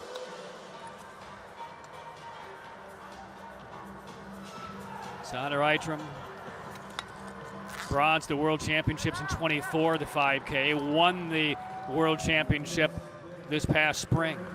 He's also the Euro champs this past year at the All-Rounds. Here's to the lap times, 28.5, 28.6.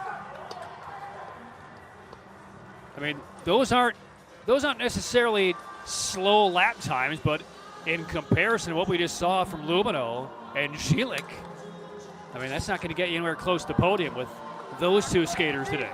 What rides we just saw from those 2. All right, Eitram trying to pick up the pace, but he's got a lot of ground to make up. 28.3, still 2.5 off the pace.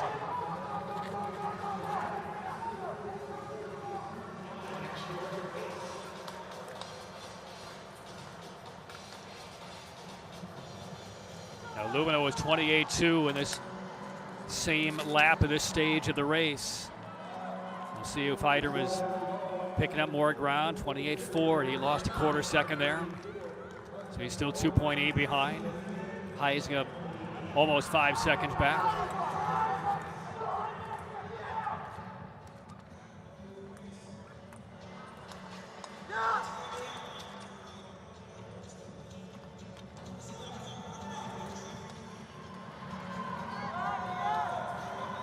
Eitram, 3 laps to go. A 28.3. Picked up some ground, but he's still 2.3 behind with 3 laps. That's a lot to recover for Sander Eitram. But if he picks up 5-6 tenths on this lap, you could maybe see how the math could work. See where Eitram crosses here. 28.7. That's just not enough. Picked up a couple of tenths, but he still is 2 seconds behind.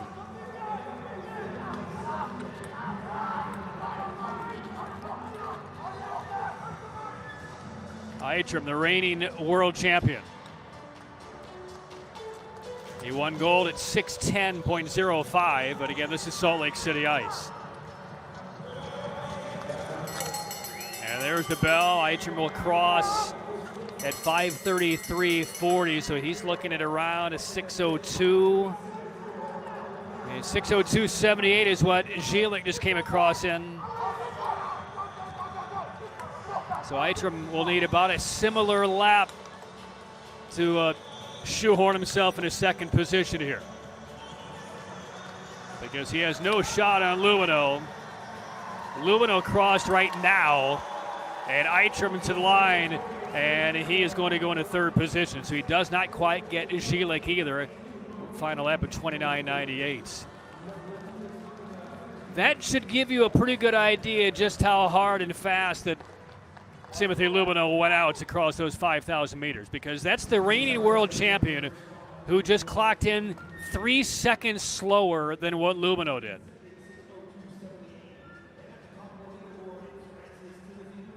Gielik still holds second position. Eitram, that's a personal best for Eitram. He lowered his PB by about 1.5 seconds, but it's only good for third right now and 2 more pairs to go.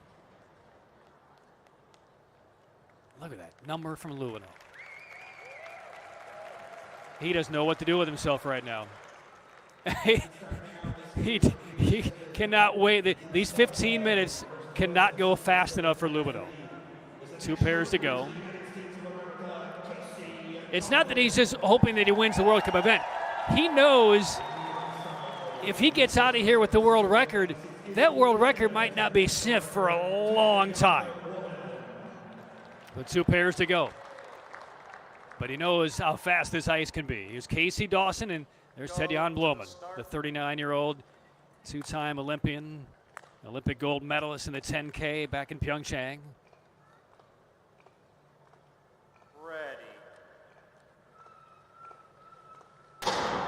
And Casey Dawson, part of Team USA's bronze medal winning team in the team pursuits in Beijing.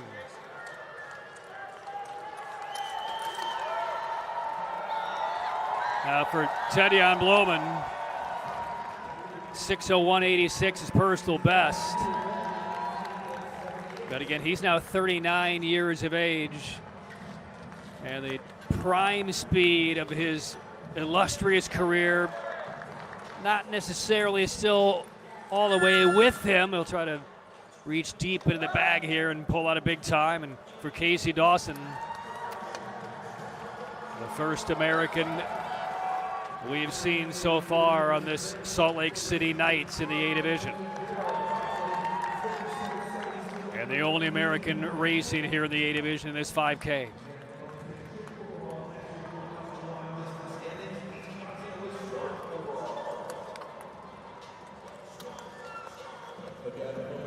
One more pair to go. Marcel Bosker and Davide Giotto. And Giotto just set the world record in the 10,000 meter last World Cup season up in Canada.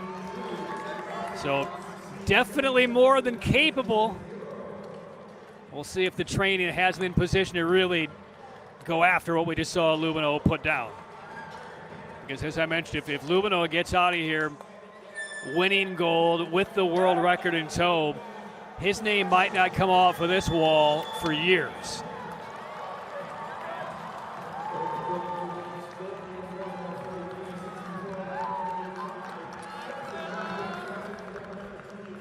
And right now, Ted-Jan Bloemen, 3/4 of a second ahead of the early race pace by Lubino.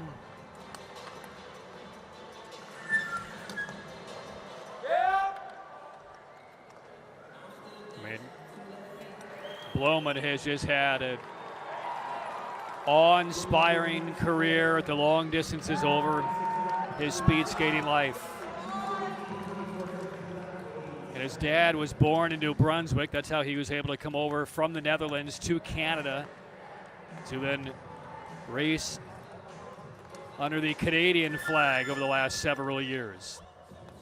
But still maintains a great relationship with the Dutch and the entirety of the speed skating community. He's now fallen off of the pace from Lubino, a 28.78. Lubino was about a second faster in that lap.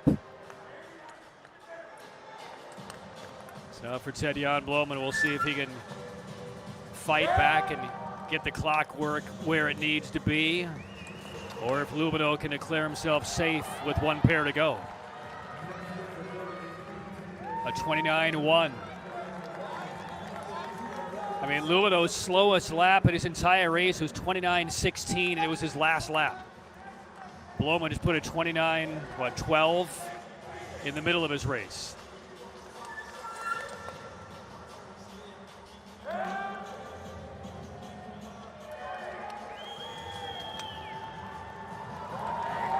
Meanwhile, Casey Dawson getting back into the mix.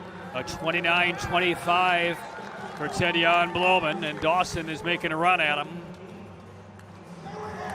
And Lubino should feel very safe right about now with one pair to go.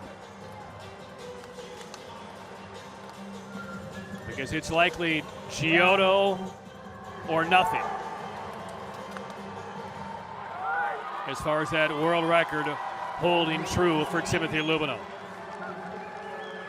Crowd to their feet. Casey Dawson of the United States springs to the front past Ted-Jan Bloemen.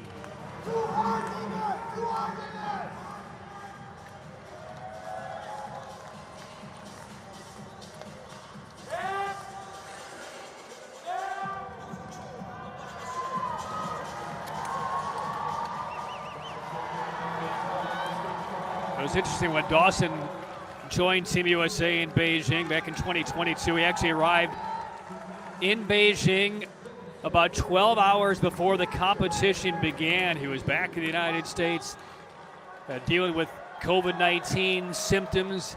Had to take dozens and dozens of tests to finally get clear to make the flight, and did so. Was not clearly at his best in the 1,500 meters, finished 22nd, but then after a few days to kind of recover, deal with jet lag, he got on the podium with Team USA in the team pursuit for bronze. He would like to make a trip to the Olympics, his second, much more seamless this time around. And coming up on one lap to go, let's see where Casey Dawson ranks. And Dawson hears the bell, hears the cheers, and he's looking at about a 6:04. He's got an outside shot at Sander Eitram for third position. Eitram was 6:03.38. So can Dawson put himself in podium position with one pair to go? Again, no shot at Lubino, but a shot maybe at third. 6:03.38 is Eitram. And here comes Casey Dawson, and Dawson's going to finish in fourth place with one to go, but a 6:04.40 for Casey Dawson. That's a personal best by about 3.5 seconds. And he saw his reaction there. He loves the time, and he's in fourth with one pair to go.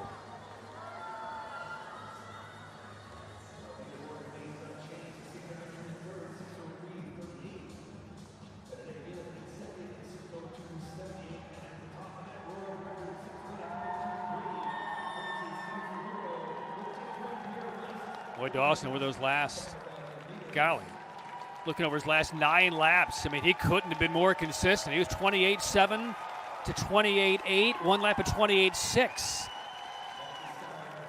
Well, here we go. Final pair. World Cup 1 in Salt Lake City. There's Marcel Bosker, the 28-year-old. And the world record holder set last year in the 10,000 meters is Davide Giotto, Go to the start. two-time Olympian. Set the world record in early January. Only he truly stands between Timothy Lubino and a Salt Lake City world record. So off we go, Bosker and Giotto. Boy, what is Lubino? What are his emotions right now on the infield? Because I'm sure he is staring at Giotto. And Giotto just adjusting the goggles coming out of that corner. Giotto goes out in 1885. Lubino went out in 1903 for his opener. Well, we know Giotto certainly has the ability. But he's been a little fidgety, hasn't he? A little quick goggle fix right before the starter's gun. A goggle fix around the corner. Little slight pull up there as he and Bosker were making that first exchange. 28:48 right there for Giotto. Slightly faster than Lubino's first full lap. Giotto, 32 years of age. He's the three-time defending world champion at the 10,000 meters. He is in the final pair of the men's 5,000 meter here in Salt Lake City.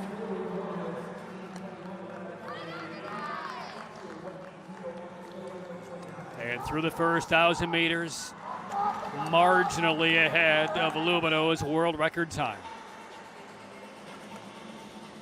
Now again, Lubino is in that 28.1. I mean, his range was 27.8 to 28.8 up until his final lap.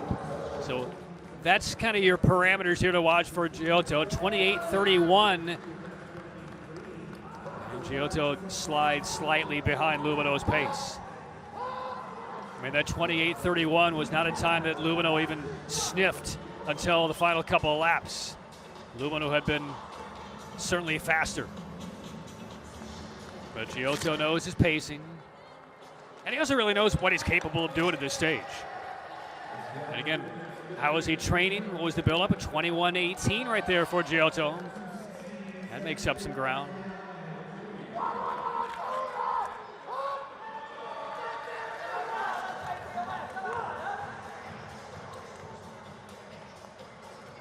By the way, great job with the graphics from the ISU toward the final couple of laps of that Lubino world record chase. They put up Niels van der Poel's pace at his world record race from 4.5 years ago. If Giotto stays close, we'll see if they put up Lubino splits instead. Now, Giotto gave up some time on that last 400 meters. I mean, he needs to stay in that 28 low range to give himself a chance. 6 laps to go. He's at 28.5, and he's now the furthest off of the pace of Lubino he's been this whole race. 1.4 seconds behind.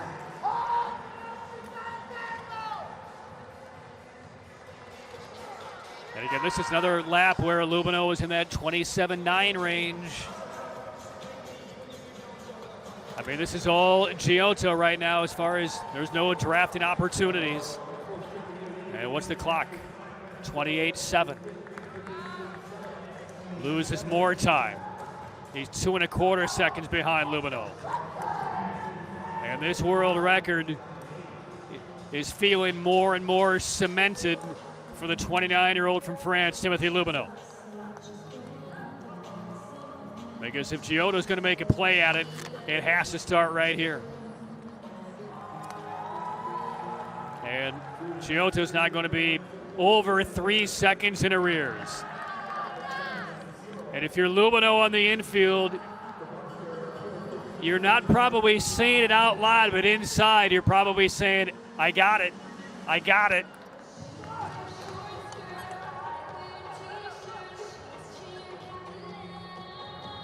3 laps to come for Giotto when he crosses the line here.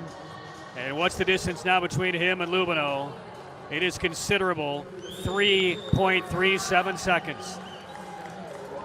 And right about now is where Lubino can say outwardly, verbally, I got it.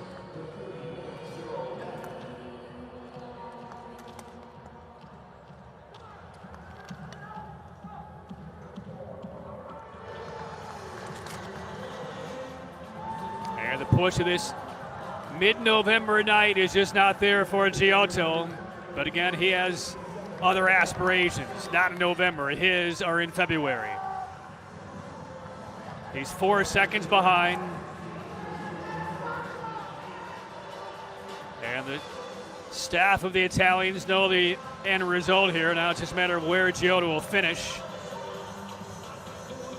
And as Giotto hears the bell, what is going through the mind of Timothy Lubino? There's the bell, and he's 5.5 seconds behind. Giotto is looking at about a 6:06, 6:07. I mean, he may not finish top 5. So as Giotto grinds around the final corner, here comes the world record holder in the 10,000 meter. He's going to be off the podium in Salt Lake City, but this Salt Lake City night belongs to the 29-year-old from France, Timothy Lubino, who out of pair 5 takes down a 4-year standing world record of his idol, Niels van der Poel. And Timothy Lubino is your world record holder exiting Salt Lake City. And there he is, emotional. Giotto finishes 6th. And Timothy Lubino has lit the speed skating world aflame. 6 minutes, .23 for Timothy Lubino, who again, the speed skating world barely knew his name entering the World Cup season 12 months ago. But everybody in the speed skating world knows him now, and his name is going to be etched on the Utah Olympic Oval wall for how many years we do not know. But that 6:01.56 of Niels van der Poel from Sweden that was set on December 3rd, 2021, that is coming down.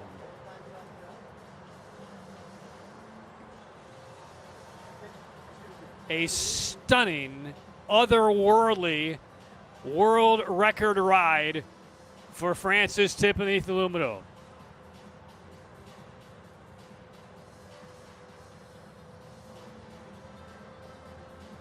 And he claims World Cup gold, by the way, here in Salt Lake City. Schielik was awesome. He buzzed the tower of the world record. He finishes silver. And Sander Eitram, the reigning world champion, takes bronze. Your official results. And I'll give you a moment to let your eyes go back in your socket of your skull at Lubino's time. How long is that world record going to last? He didn't just sneak past it. It was a drive-by. Almost a second and a half. And Timothy Lubino will sleep well tonight. Zamboni's coming out. We'll take a break. The women's 1,000 meter is on the way from Salt Lake City. Don't go anywhere.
Good evening once again, ladies and gentlemen. This is our first of two medals presentations here at the Utah Olympic Oval.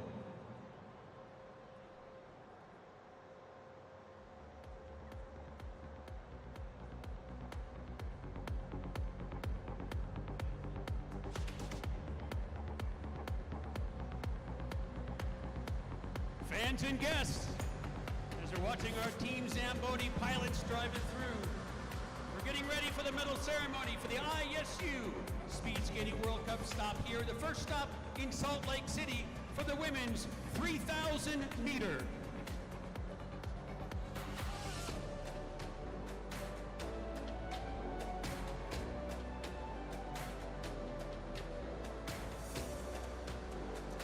The medals will be presented by Chairman of the ISU Speed Skating Technical Committee, Nick Tometz.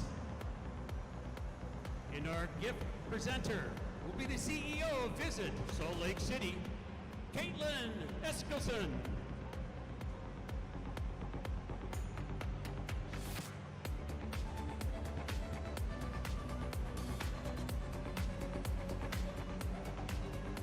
Third place in bronze medalist representing Norway, Ragne Vikland.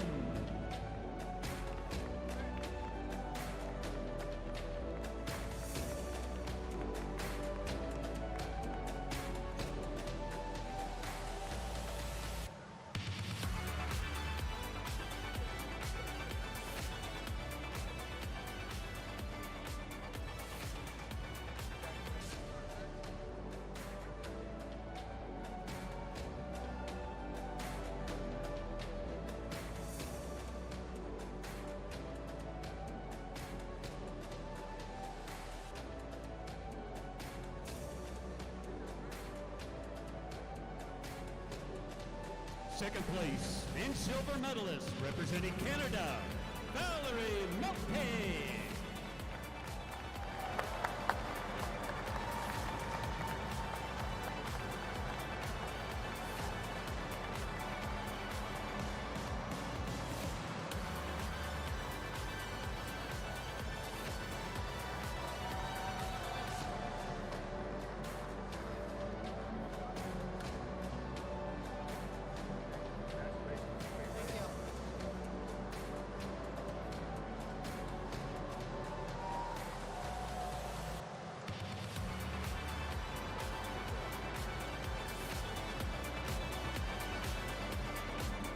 First place and your gold medalist, winner of the women's 3,000 meter competition, representing the Netherlands, Joy Bude.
Your ISU Speed Skating Women's 3,000 meter winner.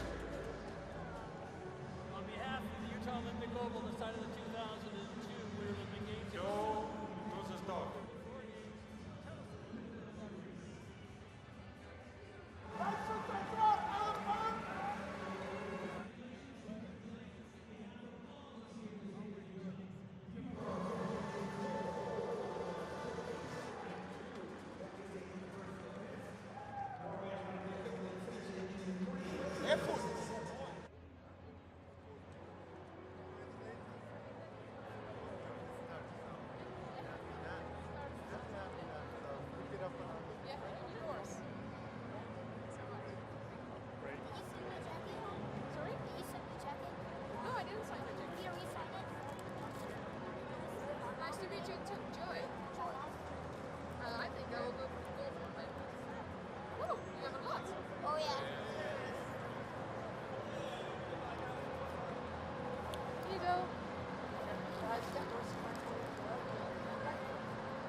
presented by President of Salt Lake Community College, Dr. Craig Peterson.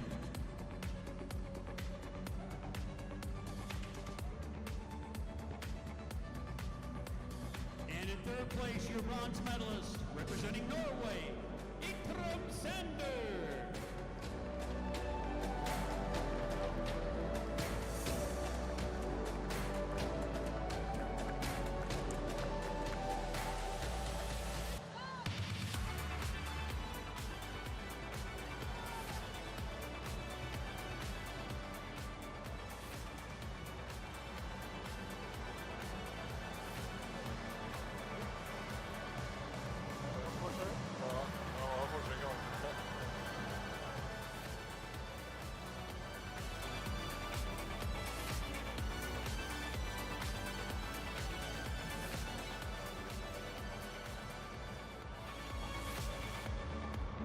Second place and silver medalist, representing the Czech Republic, Shelik.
Your ISU men's 5,000 meter champion.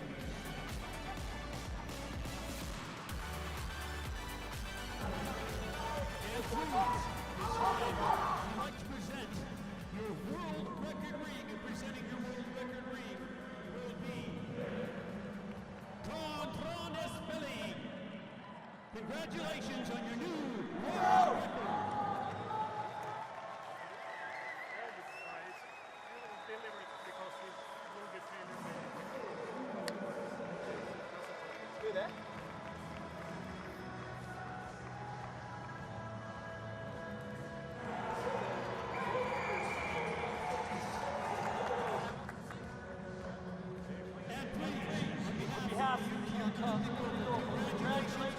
On your new world record.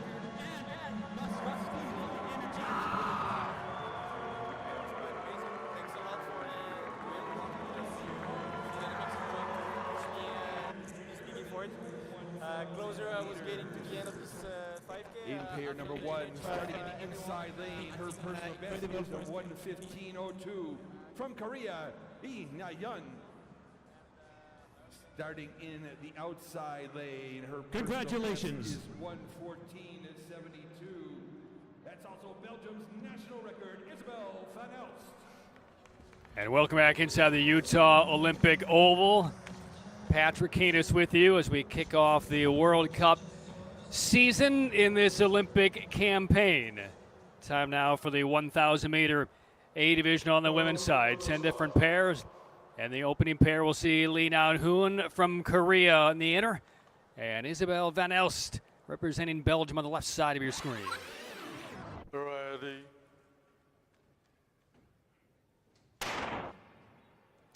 So away we go, 2.5 laps in the first of these 10 pairs in the women's 1,000 meter. Lee, 19-year-old from Korea, grew up in Seoul, and Van Els out of Amsterdam.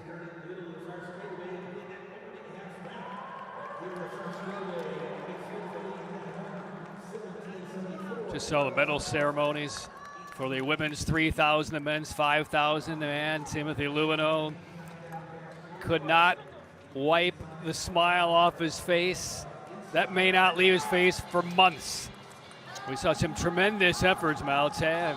Canada in the women's 3,000 meter, excellent podium finish, her personal best, and Lumino disposing of the world record that has stood for almost 4 years. Into the final lap, first of 10 pairs.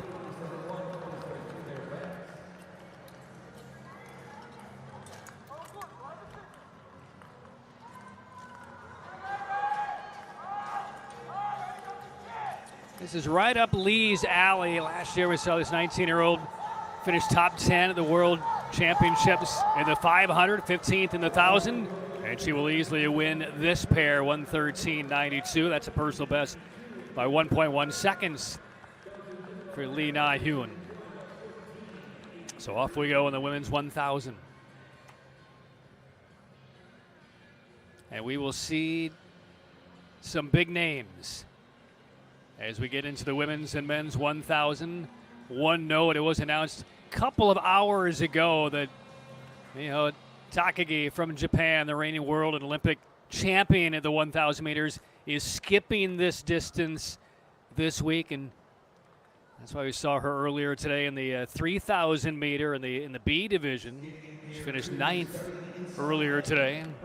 She's trying to tune up her game and pace it out, do it according to plan, according to schedule, and peak in February. Second pair, Anna Kubo of Japan. And on the right side of your screen, a couple of top 10 finishes at the World Junior Championships in the 500 and 1,000 in 24. And there you go, watch Jessica Poland on the left side of your screen. Ready.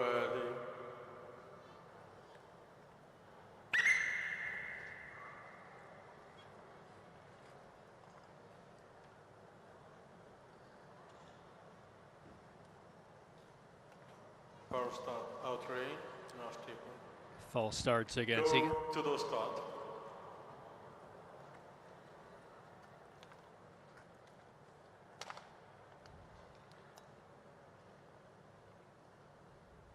Ready.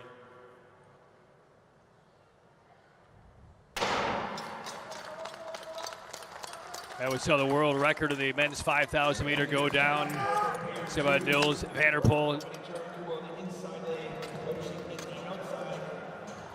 had been in place for about 4 years. Brittany Bowe of the United States is the current world record holder, set in this facility 6.5 years ago, 1:11.61. That was back in March of 2019. Let's see if anybody challenges that here in the women's 1,000 tonight. We will see Bowe in pair 7, Jutta Leerdam. Femke Kok, the 3-time defending world champion in the 500. She'll be opposite Leerdam in pair 8. Erin Jackson will be in pair 5 from the U.S., the Olympic champion in Beijing in the 500. Final lap.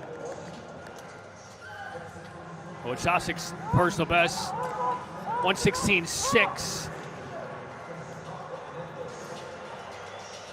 And she'll hairpin around the final corner in the outer lane, pushing hard for the finish. And Kubo won't get there. And it's a 1:16.04, personal best by 64 hundredths. PB for Kubo as well. They sit 3rd and 4th after the first 2 pairs.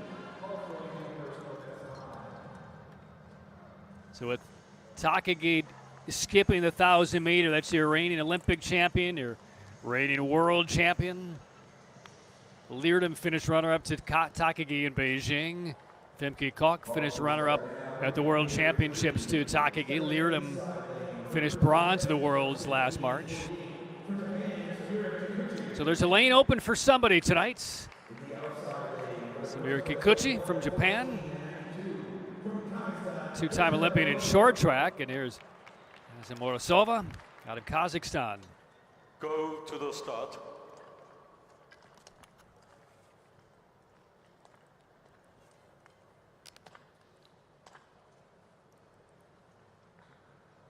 Ready. Morozova in the foreground right there.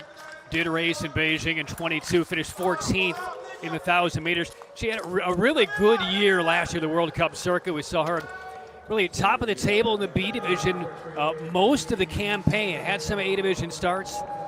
She had a B division start earlier today in the women's 3,000 and won it with a personal best of 3:58. So she's had a long day already. Back on the ice tonight, pair 3 of the women's 1,000.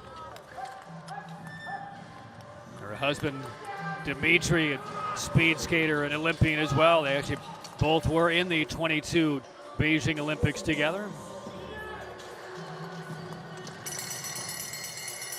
And the bell lap for pair 3. Morozova, half second clear of Kikuchi in this pair. 1:13.92 right now is top of the leaderboard with Lee through 2 pairs. And Morozova bends around the final corner.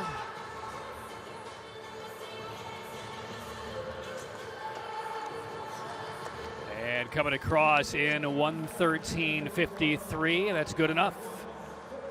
By 39 hundredths of a second. Morozova won the B Division 3,000, 3 hours ago? Yeah, grabbing the calves, feeling the burn a little bit. But another solid performance. That is a personal best by about a second and a third.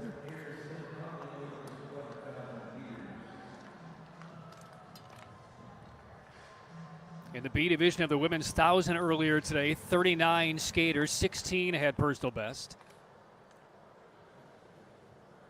Well, start now will be pair number 4. Starting inside lane. Her personal best is 1:14.10. There's Elliot Smeding of Great Britain that won the B division earlier today. Vanessa Herzog was in the B division. She finished 14th. Top finishing American was Sarah Warren in 15th with 1:15.69. And out of pair 4, there's look at Leah Sophie Schultz, native of Berlin, Germany. And Natalia Sterwanka from Poland. She will start on the inner. Ready. Sterwanka, 37 years old, been to 3 Olympic Games. Won a silver in Sochi as part of the team pursuit for Team Poland. Schultz, meanwhile, we saw her last year kind of oscillate from A to B divisions over the course of the World Cup campaign.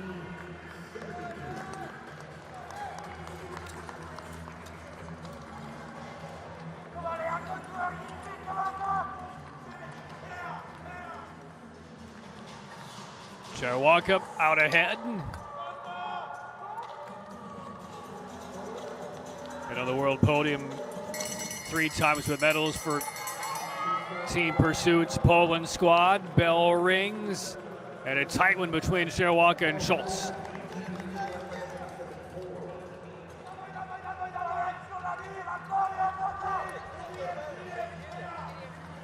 Schultz will finish in the outer.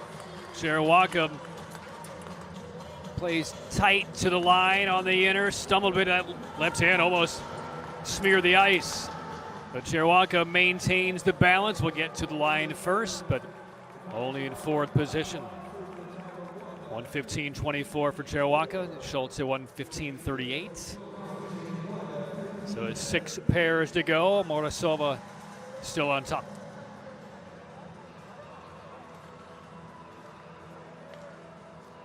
Little wobble coming out of that final turn for Natalia Sterwanka.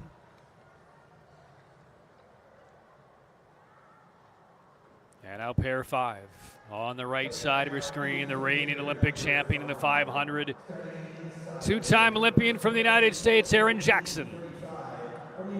Now 33 years of age.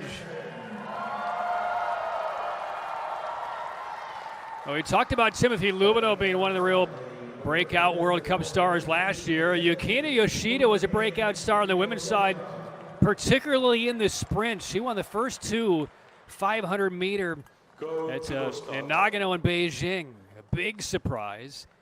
Finished 6th at the Worlds in the 500. Erin Jackson finished 5th at the World Championships. Ready. Jackson had a couple of nagging injuries early in the World Cup campaign, fought through those, and then wound up on 3 World Cup podiums on the back half of the World Cup season last year. And now let's check out Erin Jackson. Let's see what her opener looks like in the first 200, 17:79. That's really good for Jackson.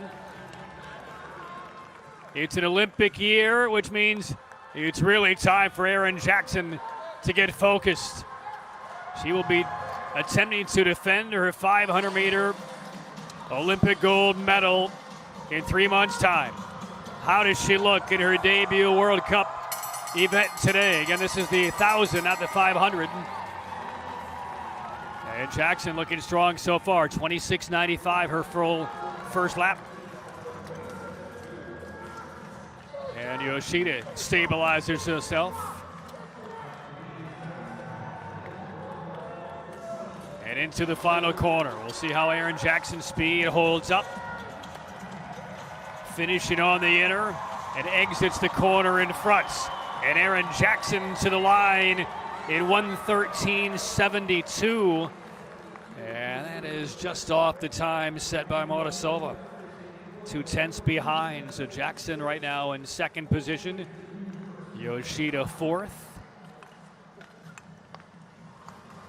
There's a look at Motasova on the infield. Halfway through, still in front.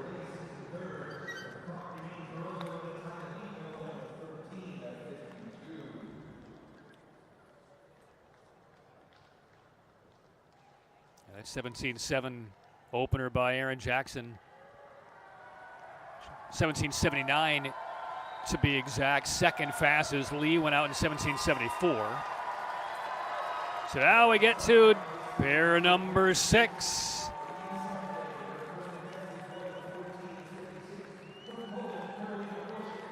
Karolina Boziak, youngest member of the Polish Olympic delegation back in 2018. She had not even turned 18 years old. She's been to the Olympics twice. And Rio Yamada out of Nagano, 28-year-old for Japan. 1:13.52 right now, top of the table. And a false start.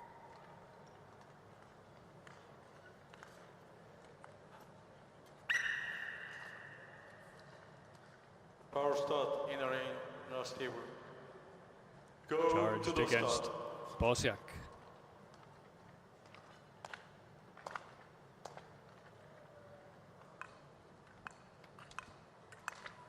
Ready.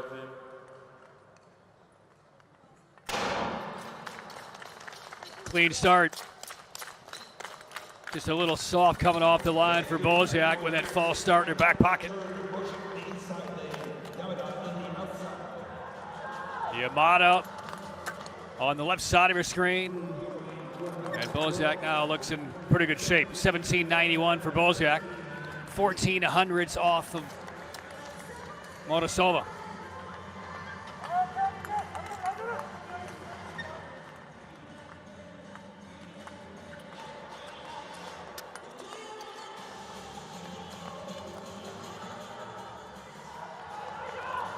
Coming to the bell. Tight one with 400 meters to come. Separated by 14 100s, Bosiak and Yamada. And they're both on top of Motasova's time at this stage. Motasova closed in 28:08.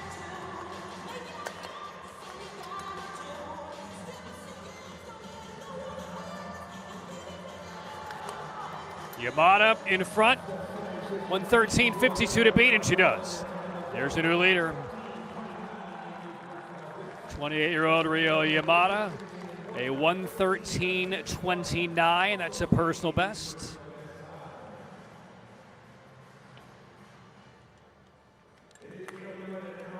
Carves down over a half second off her previous PB. And now we will get to the big names. And again, Miho Takagi skipping the 1,000 meter this weekend in Salt Lake. But the big names are on the way. And that includes the American Brittany Bowe, Beatrice LaMarche, whose father, Ben, a two-time Olympic speed skater. LaMarche, 27 years old. And now Brittany Bowe, the three-time Olympian, huge fan favorite. She'll get a big ovation here. Two-time Olympic medalist, four-time world champion. This 1,000 meter is her sweet spot. World champ in 2020 and 2023 at the 1,000. And she is the world record holder at this 1,000 meter, set right here 6.5 years ago.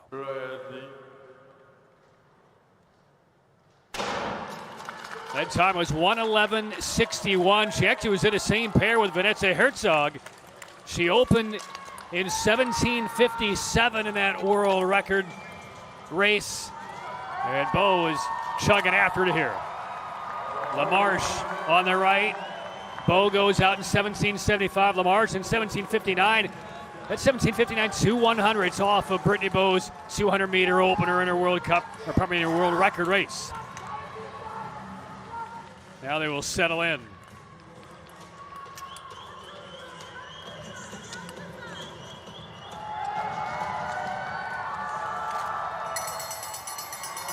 The bell lap, LaMarche still on top of the current world record holder, Brittany Bowe. A 26.65 for LaMarche. There's Bowe on the crossover. She will finish in the outer. 1:13.29 is Yamada's time at the top. And it is Beatrice LaMarche who's going to take down Bowe in this pair. What's her time? She's in front. Bowe into second place, a 1:12.77 for Beatrice LaMarche. That is better than a 1.5 seconds off of her personal best. Bowe 1:13.26. Yeah, LaMarche has been part of the team sprint with the Canadians. Won silver last year with Evanie Blondin and Brooklyn McDonough. Finished second to the Dutch, just ahead of the Polish squad. And she had that nice closing ability in her final 400 meters. Finishes in 28.5.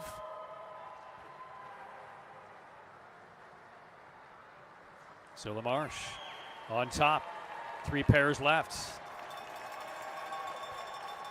Well, now we will get to top speed. We will see 5 of the remaining 6 skaters from the Netherlands. And here in pair 8, this is a star-studded pair. Jutta Leerdam, who came over to Salt Lake to train earlier in advance of this Olympic campaign. Silver medals in the 1,000 in Beijing. And there's Femke Kok, 3-time defending world champion in the 500, won silver at the Worlds in the 1,000. It is Leerdam and Kok in the same pair.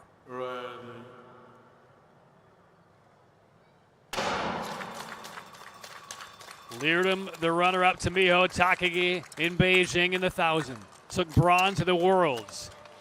But the one thing missing from her gold-plated speed skating career is an Olympic championship, and this is her best race, the 1,000. Well, we know Kok is going to go out fast, 17:38. For the 500 meters, that is her specialty. Will the speed hold true here against Leerdam in the 1,000? Leerdam with the white armband on the left side of your screen. Expected to see Kalk in front at this stage, but now can she hang on? She's 26 hundredths ahead of Leerdam, the final 400 meters.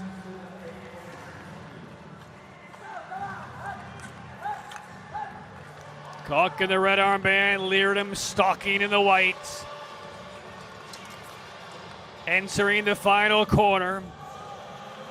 Femke Kalk on the left, Leerdam in the white armband on the inner. Here comes Jutta Leerdam to the line. Leerdam, what a race! 1:12.35 for Jutta Leerdam. Kalk 1:12.43. They finished first and second with 2 pairs to go. And a well-timed last 200-meter push by Jutta Leerdam.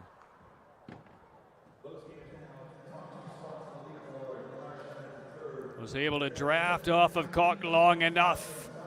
And then on that final crossover, here's the stretch to the line, and that's the distance of victory in that pair for Jutta Leerdam. By 8 100ths of a second, she is in front. 2 pairs remain. Now that's a pretty good time for the remaining 4 to try and hunt down. So pair 9. Only one Dutch skater in this one, Antwerp Ritme de Jong. 3-time Olympian, 4-time Olympic medalist. Yin Shi, who represented China in Beijing in 22. She's 23 years old. Finished 7th in the World Championships last March. Ready. And a false start for the 3rd time in this women's 1,000. But this time the skaters got off the line. Ritme de Jong, the violation.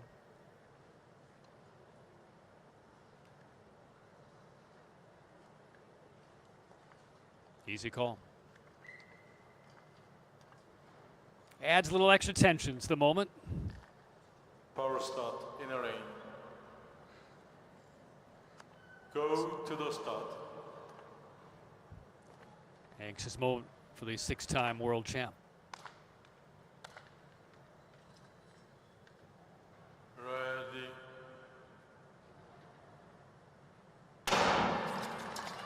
Fair start, off we go. 2 pairs remain. A 1:12.35 for Jutta Leerdam.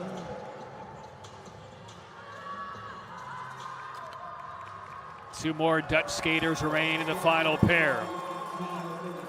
Slow openers right here. Ritme de Jong, 18:36, that's best. 18:73 for Yin.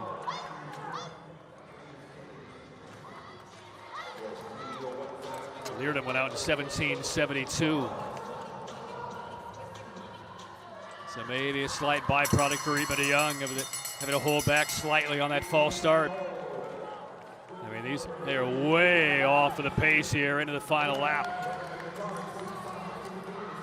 There's no speed, no real conviction on either side here in this 9th pair.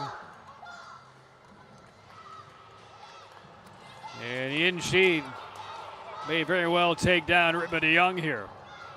Coming into and out of the final quarter, Ritme de Jong will take the lead, and she will take it in a very pedestrian 1:13.75. That's good for only 8th. And Yin 1:14.12. So it's Leerdam, Kalk, and Lamarche still 1, 2, 3. 1 pair to go.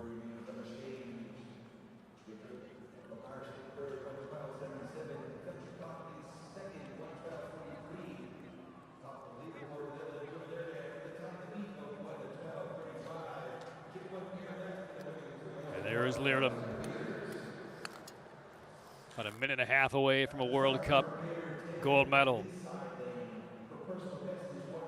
So in the white armband, 24-year-old Merit Flederis. World Junior Championships bronze in the 1,000 5 years ago. Isabelle Grevelt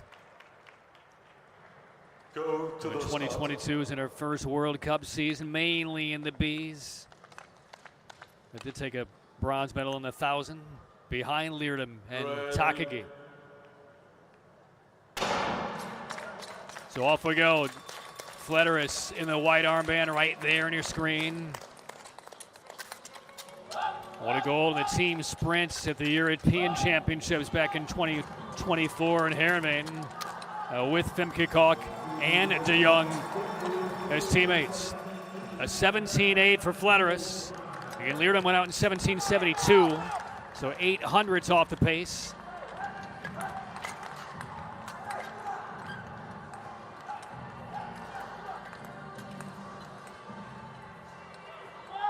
Flederis personal best. Said hair over 114. Flederis goes 26.43, 3/10 off of the pace set by Leerdam. And Gravel will make the crossover, finish in the outer. Flederis gets the draft. 1:12.35 the time for Jutta Leerdam. There's a look at Marit Flederis down the home straight. She will cross in 1:13.11 just off the podium. And it is Jutta Leerdam taking down the Salt Lake City 1,000-meter World Cup. Leerdam, Kok, Lamarche. Netherlands, Canada. Brittany Bowe of the United States finishes 4th. And Erin Jackson 7th.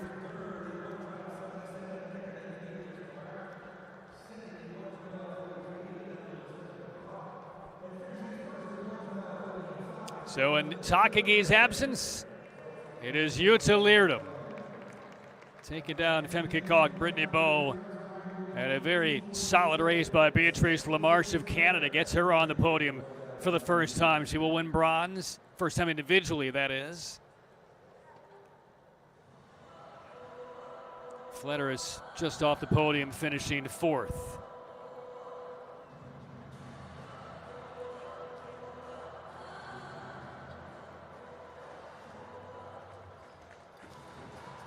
For Jutta Leerdam, she's accomplished so much in what feels like a pretty short runway of her speed skating career, but Olympic medals, world championships.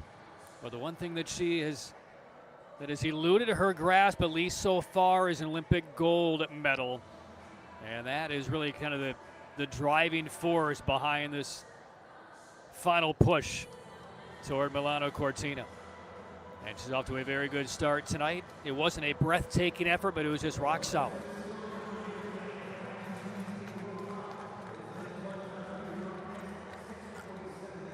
And the fans here at the Utah Olympic Oval getting ready for the capstone of the night, the men's 1,000 meter, which means we will see. I mean, this, as I was kind of scanning through who's in what race, what big names we'll see. I mean, nothing against the other 3 events we've seen tonight. If I'm ranking them, I couldn't wait to see the men's 1,000 meter. I mean, there are big names, there are young superstars, and we're going to see an incredible pair in pair 8 with Jordan Stoltz and Joop Wennemars of the Netherlands. They will go a heads up in pair 8. Wennemars actually knocked off Jordan Stoltz last year at the end of Stoltz's superhuman run when he won 18 straight World Cup events. And then you have Stoltz, who at the age of 21 has basically accomplished almost everything there is to do in this sport, but win an Olympic gold medal. And he is the prohibitive favorite to do that multiple times in Italy in a couple of months. But it won't come easy because you have Wennemars, you have Jenning de Boe. And one of the other skaters I'm really anxious to watch here tonight is in pair 5, Finn Sonnekob of Germany. He was a world junior gold medalist last year at the 1,000 meter and the 1,500 meter. He won the overall world junior championship. And the reason I bring that up is when you look at the list of the recent winners of the overall championships, the World Juniors. Again, Sonikov basically won everything last year. And he's 18 years old. He'll be in pair 5 against Tayo Nonomuro. But previous winners, when you kind of forecast, all right, well, what does it mean? How does it translate from the World Junior Championships at that level, dominating as Sonikov did, to the senior circuit? Well, here are some of the other winners from the World Junior Overall Championships. Sven Kramer, Kai Verbai, Petro Krust, Eric Heiden, and Jordan Stoltz. That's really good company. Gives you the idea of the potential for the 18-year-old representing Germany. So I've never seen him skate live yet, so I'm really anxious to watch him out of pair 5. But make no mistake, the spotlight is going to be on Jenny Nebo, Jo Vlenemars, and Jordan Stoltz. There are the official results from the women's 1,000. So Leerdam by 7/100ths takes down Femke Kok. Excellent race from LaMarche onto a World Cup individual podium for the first time. And the second page, Yoshida finishing 14th.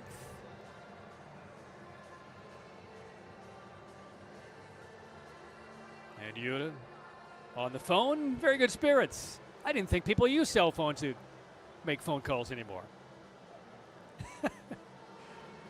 Last event of day 1 here in Salt Lake City. B division was raced earlier today. Lian Ziwen of China took it down. Jonathan Tobon of the United States was the highest finishing American at 30th. And Kai Verbai finished 15th, another notable one. There were 38 racers, 16 set personal bests. There you see right on your screen, pair 8, Stoltz and Vlenemars. Don't overlook Cooper McLeod in the final pair for the U.S. as well. He took bronze in the 500 of the Worlds, finished 4th in the 1,000 of the Worlds just last spring. So here we go. The coaching area. Coach. First pair. Moritz Klein of Erfurt, Germany. 15th at the Worlds last year.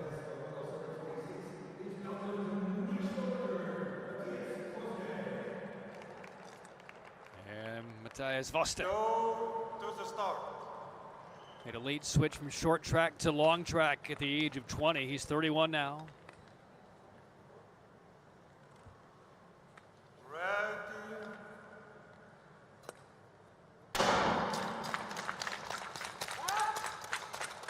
So off we go.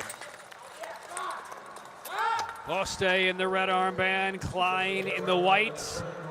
And we'll check out the openers of pair 1. Voste, 2-time Olympian representing Belgium. He's the current Belgian record holder in both the 500 and the 1,000.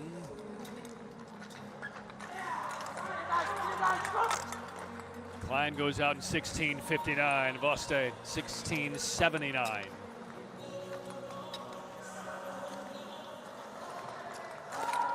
And the world record in this event was set in this building about a year and a half ago, almost 2 years, I guess. Jordan Stoltz here in Salt Lake back in January of 24, 105.37.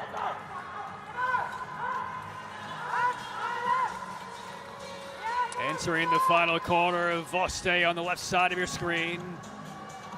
Moritz Klein swerves a little bit wide, straightens out, and it will be a dead heat. 107.76 for both Klein and Voste. Neither a personal best. Klein just strayed a bit coming out of that last corner. Cost him time, probably cost him the pair. See that blade just on the other side of the red line. A little off balance as he's stretching as best as he could for the line. Second pair is Kazuya Yamada out of Obihiro, Japan. His brother, a Long track speed skater as well. Messiah. Laurent Dubray, two-time Olympian from Canada. World gold medals in the 500. He was Olympic silver medalist behind Thomas Krol of the Netherlands in Beijing by 0.4 of a second. Krol has retired. Dubray, the 33-year-old, giving it one more run.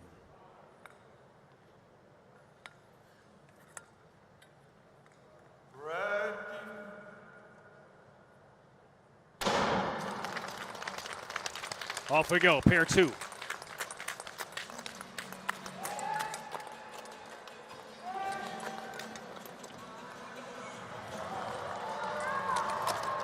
Now when Stoltz set the world record here, his opener was 16:12. Dubray, how about that, goes out in 16:07.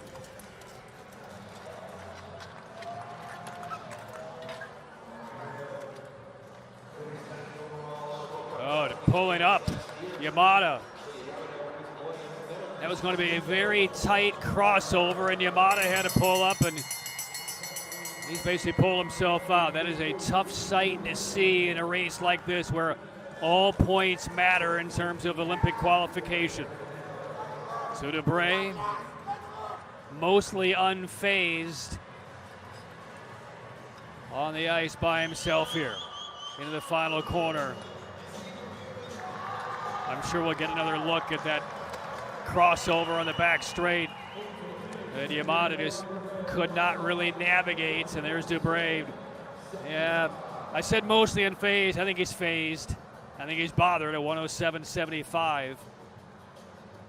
And we'll take a look here at the crossover. Yamada on the right of your screen. Dubray now on your left. And Yamada thought he had enough speed to get by him right here, and then looked over and said, I don't think I can make that clean exchange. And then basically just acquiesced. And that took time off of Laurent Dubray's final number, 107.75. That's in the lead, but not nearly what he was expecting to do or wanting to do or probably would have done. And everything is magnified, everything is heightened when you're talking about the accrual of points over these very concentrated 4 World Cup events that will determine in some countries who goes to the Olympics and who doesn't. That's a big mistake. Third pair, Martin Lieve of Estonia, Ryota Kojima of Japan.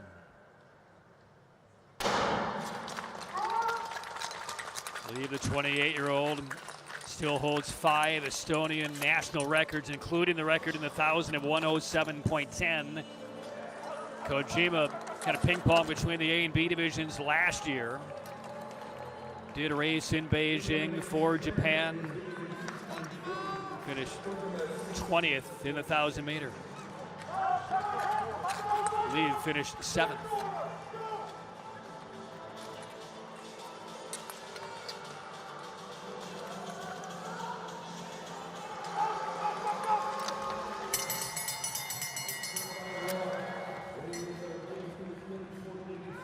.87 for Lieve right now in front of Ryota Kojima.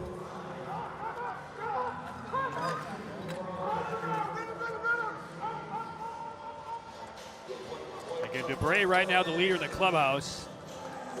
And both of those competitors from the second pair are going to be replaying in their head what that kind of faulty crossover on the back straight cost each of them. 106.73 for Martin Lieve.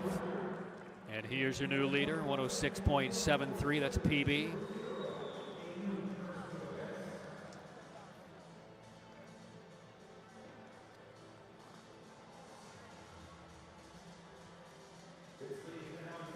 So they finished 1-2, both personal bests.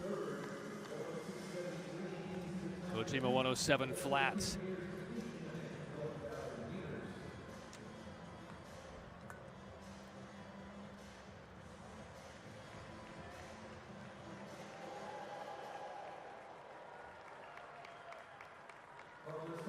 Out of the fourth pair, a couple of Olympians from Beijing in 22. Damian Jurek finished 13th in the 1,000 meter in Beijing. And Americania, native of Warsaw. Go to the start. 16th place finish in Beijing in the 500.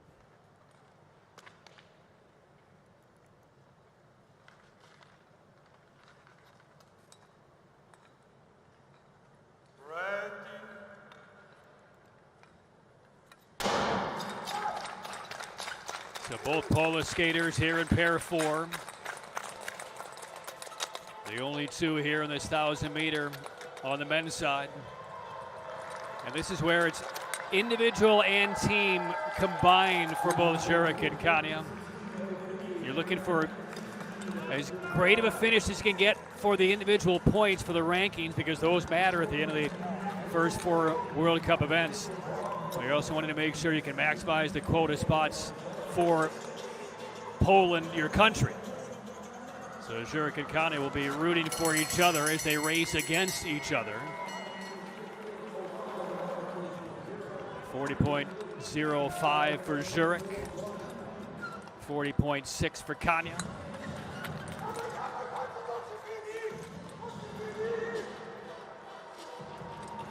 And Jurek will finish on the inner. And the wide armband tight around the corner. Here comes Jurek. 106.73 to beat, and he's there. 106.02 for Jurek. And he is your new leader as we are 4 of the 10 pairs through in the men's 1,000. So for Jurek, lowers his personal best by over 1 second.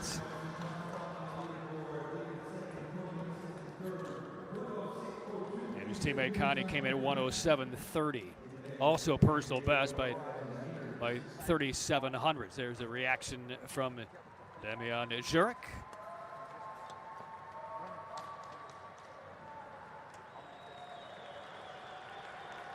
Quite pleased.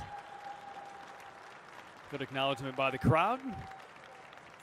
And now we'll head to pair 5. And this is one of those pairs that I kind of highlighted before. Really curious to see how this plays out as far as a future potential star. Taiyo Nonomura, 24-year-old from Japan. And here is Finn Sonnekomm, just 18 years old.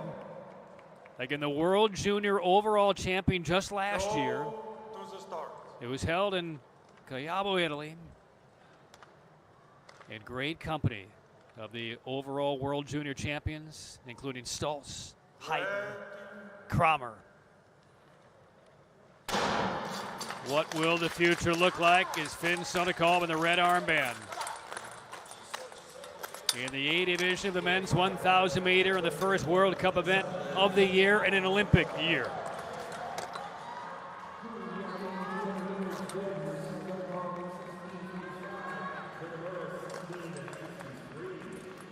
He goes out in 16.45.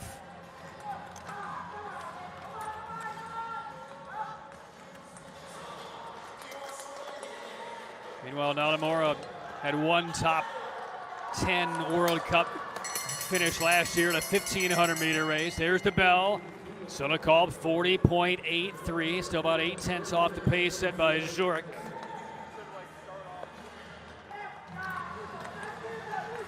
Boy, he carves out an imposing figure on the ice. Sonnekomm out of this final corner, mouth agape. Holds the line. Here comes Sonnekomm driving for the finish, and Sonnekomm is in second. A 106.48. He likes the finish, Sonnekomm. That drops his personal best by over 2 seconds. His best was 108.63. He goes down by 2.15 seconds. And just 18 and still on the rise. So Jurek still on top.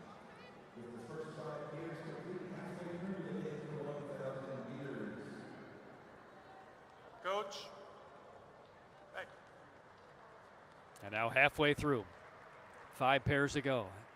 It's a really good first effort here in an A division race for Sonnekold. He'll only get bigger and stronger and faster. A guy who knows all about that is this 2-time Olympian, 3-time Olympic champ, Kjell Naus. 2-time defending Olympic 1500 meter champion, Kim Min-suk. Grew up in Korea, now represents Hungary. And he's been a 2-time Olympic medalist himself behind Naus in the 1500.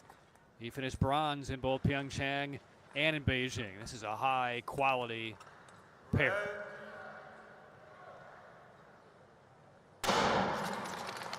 Oh, there is Olympic history between these two, Naus and Kim.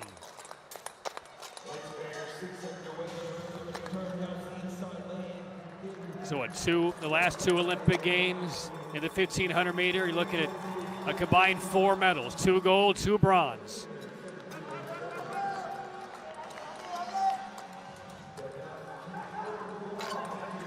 Now Naus is the former world record holder in Salt Lake City back in 2019, set at 106.18 before Stoltz broke it.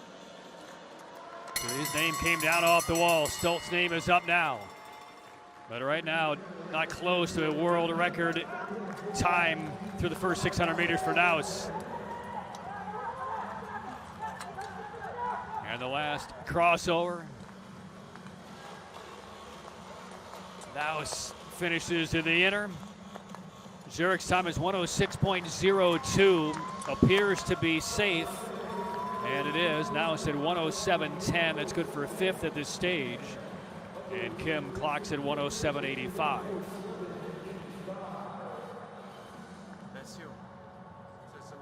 And Naus had some head shakes. Grimacing a bit. There's that little stumble right there that cost Naus some serious time. Right there, just looked like the blade slipped a little bit on him. Left hand went down, cost him a lot of time. All right, 4 pairs to go. And there's your leader, Damian Zurich. Pair number 7. Ning Zhongyang on the inside. He's in the white armband from China.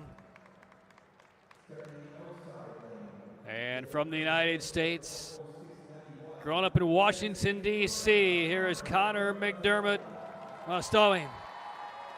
He was ill at the U.S. Olympic trials back in 2022. Trying to make this his Olympic year. When he is done, on to medical school for Connor.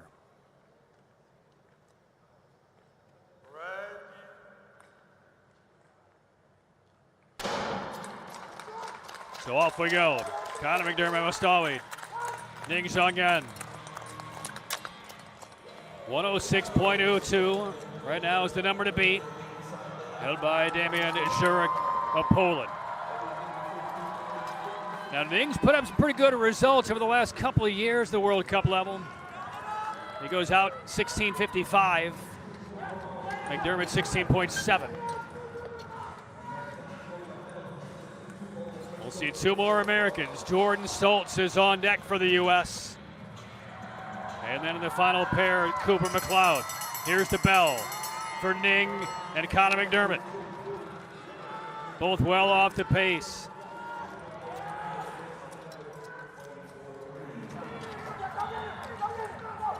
McDermott, the crossover. 3rd place right now is 106.73. Tailed right now by Martin Lieve. Ning bowling through on the inner. Grabs the lead down the home straight, and Ning, a nice finish. He gets into 2nd position. Closes with a 25.57. And he's 46 hundredths off of Zurich's time. So Damian Zurich out of pair 4. Still atop the leaderboard with 3 pairs to go, but the heavy hitters are coming.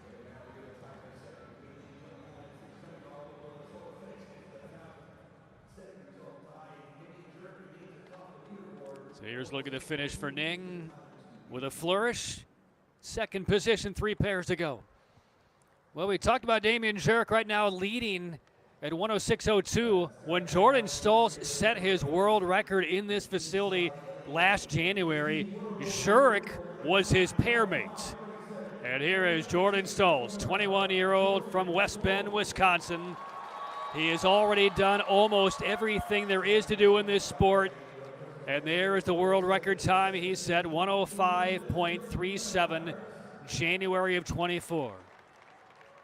Joop Wennemars from the Netherlands. World champion in the 1,000 meter. Stolz in that race finished third. I think Stolz would like to exact a little bit of revenge on the fastest ice on earth. Off we go. Stolz, the world record 105.37. His opener in that world record effort was 16:12, and both Stolz and Wennemars going out fast. 16:05 for Stolz. That's 700 faster than when he set his world record. He then went 24:16 and 25:09, and Stolz is already building out a lead on Wennemars. We'll check the lap time for Jordan Stolz. Is he in that 24:1 range? He hears the bell. What does the clock read? Only 24:31, and he still is behind the time of Jurek. Stolz and Wennemars with the cross. Mouth open for Stolz. World Cup won. His ultimate goal is an Olympic gold medal.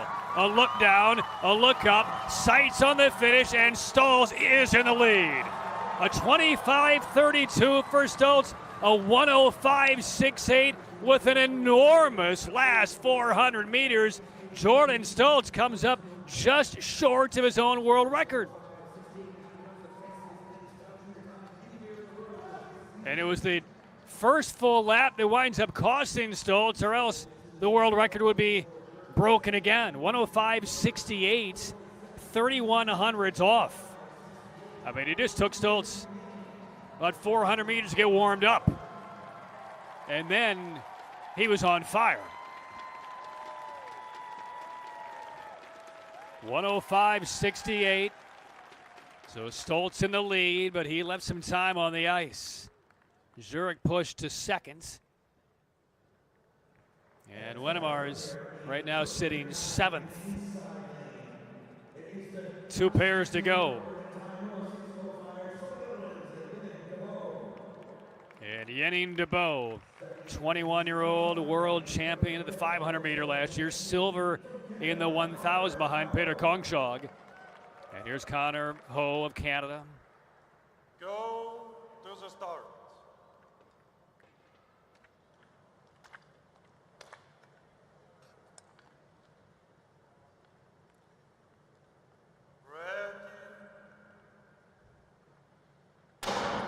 Now, last year we saw so many incredible duels between DeBow and Jordan Stolz. And certainly now in this Olympic season, we're lined up to see even more. And DeBow goes out in 16:13. And already Connor Ho has lost touch.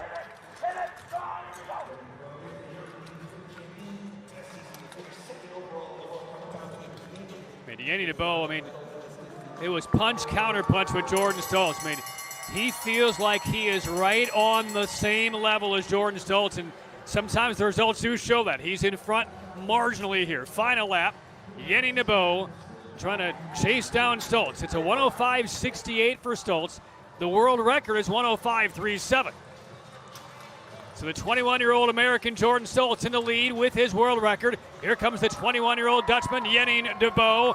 105.37 to beat. And it's a 106.34. Fading in the final 200 meters is DeBow. And he slides not only off the top of the podium, but all the way to third. As DeBow closes in 26 flat Stoltz came in at 25.2.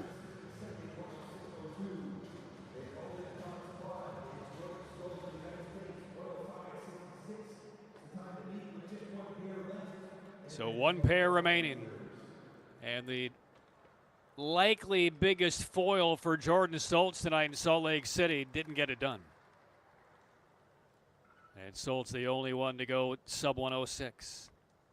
Final pair. There's a look at Stoltz in the cool down. And one last American who had a really good World Cup and World Championships campaign. Cooper McLeod took bronze in the 500 of the Worlds, was fourth in the 1,000. Just off of that storied podium of Venemar's, DeBow, and Stoltz. And there's Tim Prinz, 22-year-old, who was just off the podium at the Worlds in the 1,500. Watches a ton of the big races to pick up some technique tips. So Cooper McLeod, part of a world record team sprint American squad in January of this year with Stoppamore and Kleba.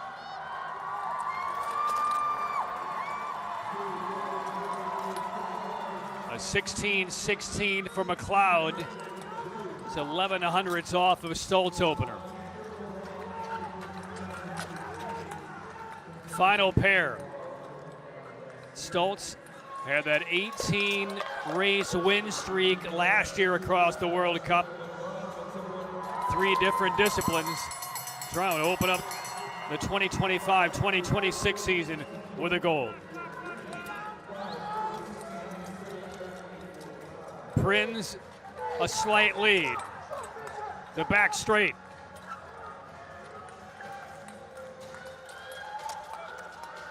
Prinz ready to exit the final corner. Locates the finish line. McLeod a late push, but it's Tim Prinz in 106.65. That's good for 6th. And a new season begins. And a same result at the outset for Jordan Stoltz of the United States, who has done everything but win an Olympic gold. That's the destination for Stoltz. And in Salt Lake City, just outside of a world record time, Jordan Stoltz claims World Cup gold in Salt Lake City. A 105.66 for Stoltz. Damian Jurek finishes silver, Yenning DeBow the bronze. And Tim Prinz finishing 6th.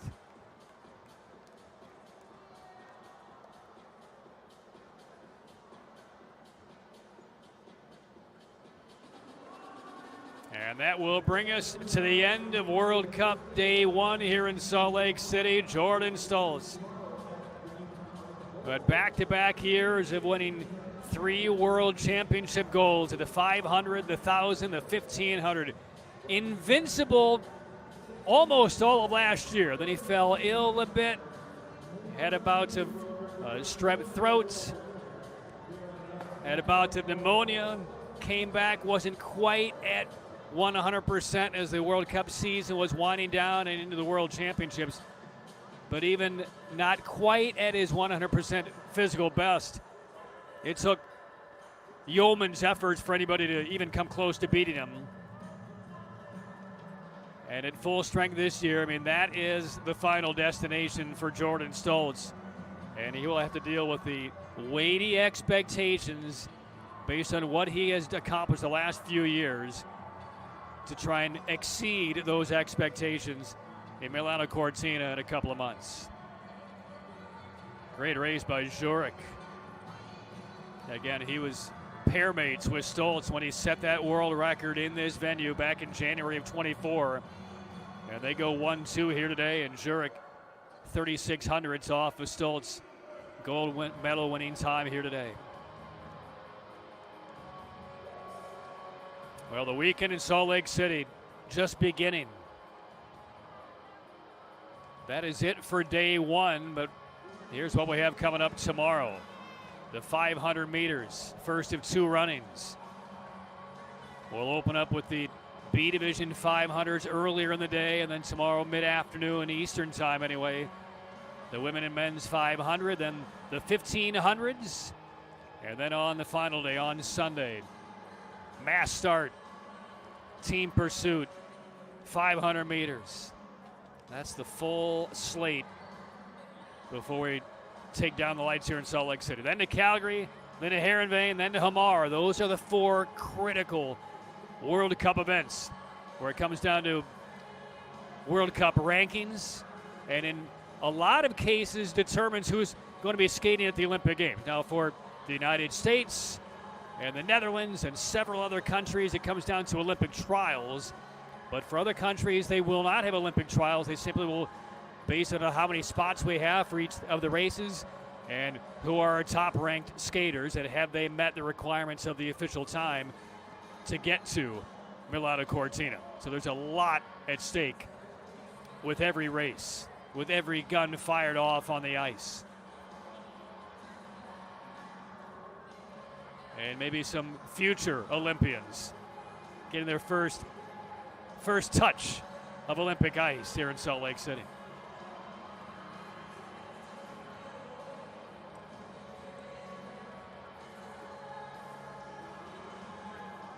So they will clear the ice. Medal ceremony for the women's and men's 1,000. Uta Leerdam taking down the women's 1,000 about 40 minutes ago. Femke Kalk, Beatrice LaMarche, silver and bronze. And on the men's side in the 1,000, Jordan Stoltz. Not at his best, but that first full lap was really the difference maker, or else he's probably rewriting his world record history here inside this building. But nevertheless, the only skater to go sub 106. And Stoltz is off and running here this Olympic year.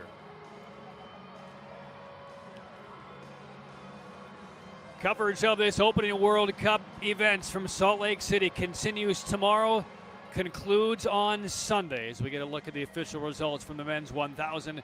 Stoltz the gold, Jurek the silver, DeBow the bronze, and how about Finn Sonnekopp? There he is, the 18-year-old representing Germany, a 5th place finish. Keep your eyes on him down the road. Coverage continues tomorrow, then into Sunday, and then away we go to Calgary next weekend for the second World Cup stop on this compressed World Cup season leading up to the Olympic Games in Italy in about 3 months' time.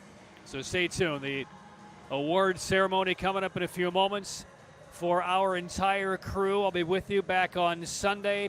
Patrick Keane is saying thank you for watching. The speed skating season is here, everybody. We saw some impressive performances tonight. One huge unexpected world record by Timothy Lubino in the men's 5,000 meter, taking down the world record of his idol. And Jordan Stoltz did not disappoint tonight. So until tomorrow, and for the rest of the crew, Patrick Keane is saying thank you for watching. Enjoy the outset of your weekend. So long from Salt Lake City.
Fans and guests, the medal ceremony in ISU Speed Skating World Cup here in Salt Lake City, the women's 1,000 meter. The medals are being presented by ISU Vice President of Speed Skating, Tron Espelli. The gift presenter from United States Speed Skating, VIP, Dean Bruff. In third place, representing Canada, Beatrice LaMarche.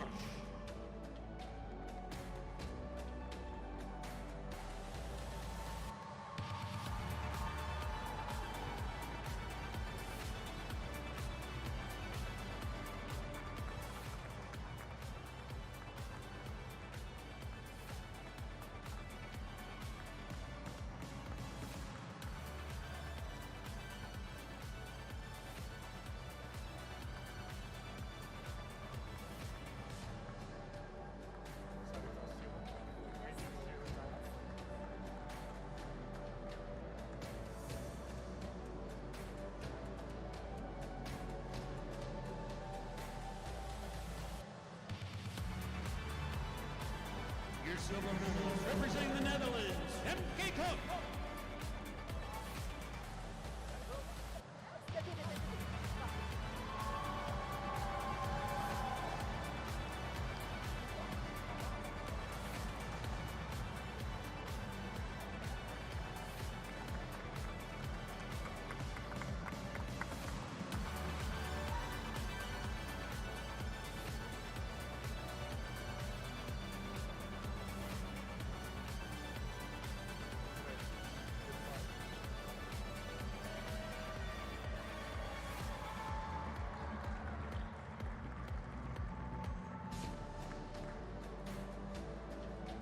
First place, your gold medalist, the women's 1,000 meters, representing the Netherlands, Jutta Leerdam.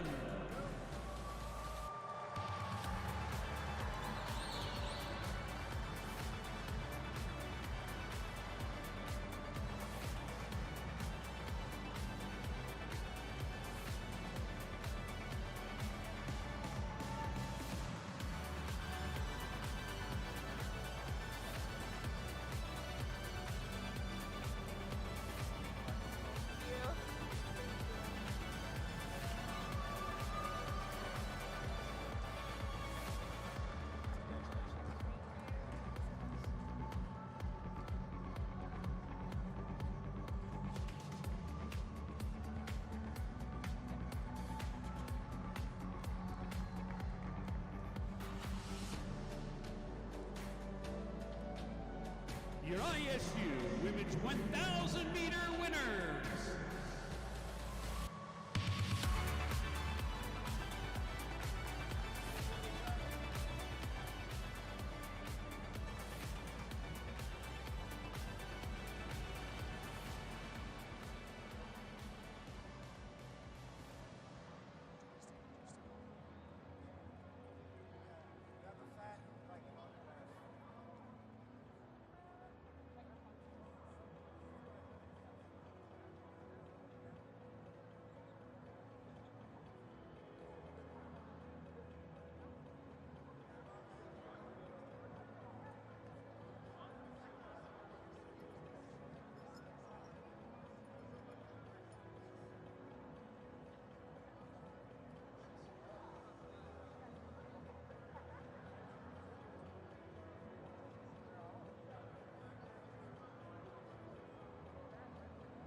Fans and guests, the medal ceremony for the men's 1,000 meter.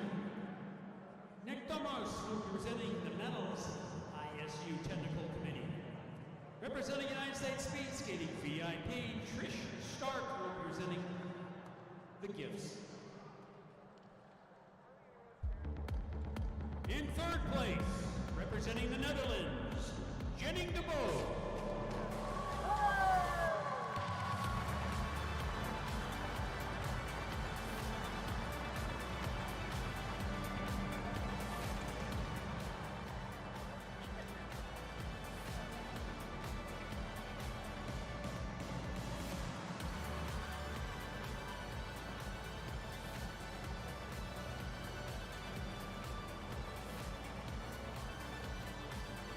Congratulations. Thank you very much. It's a pretty good way to start off the season. That's just yes. Thank you very much.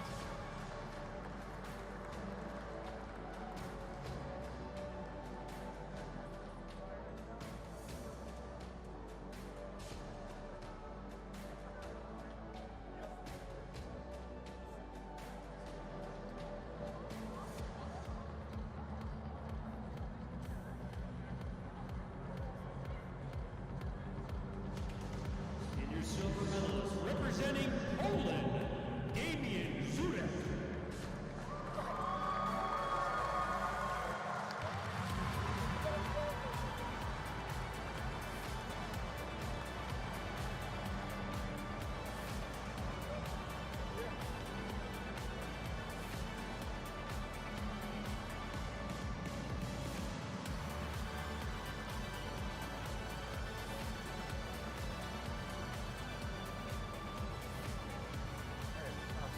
Thank you.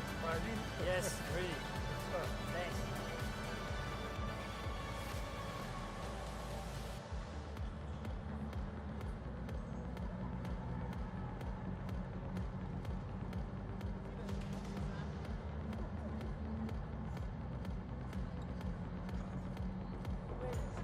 First place in gold medals in the men's 1,000 meter. Your champion representing the United States of America, Gordon Stoltz.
On behalf of the Utah Olympic Oval, let me ask Jordan a question. Congratulations.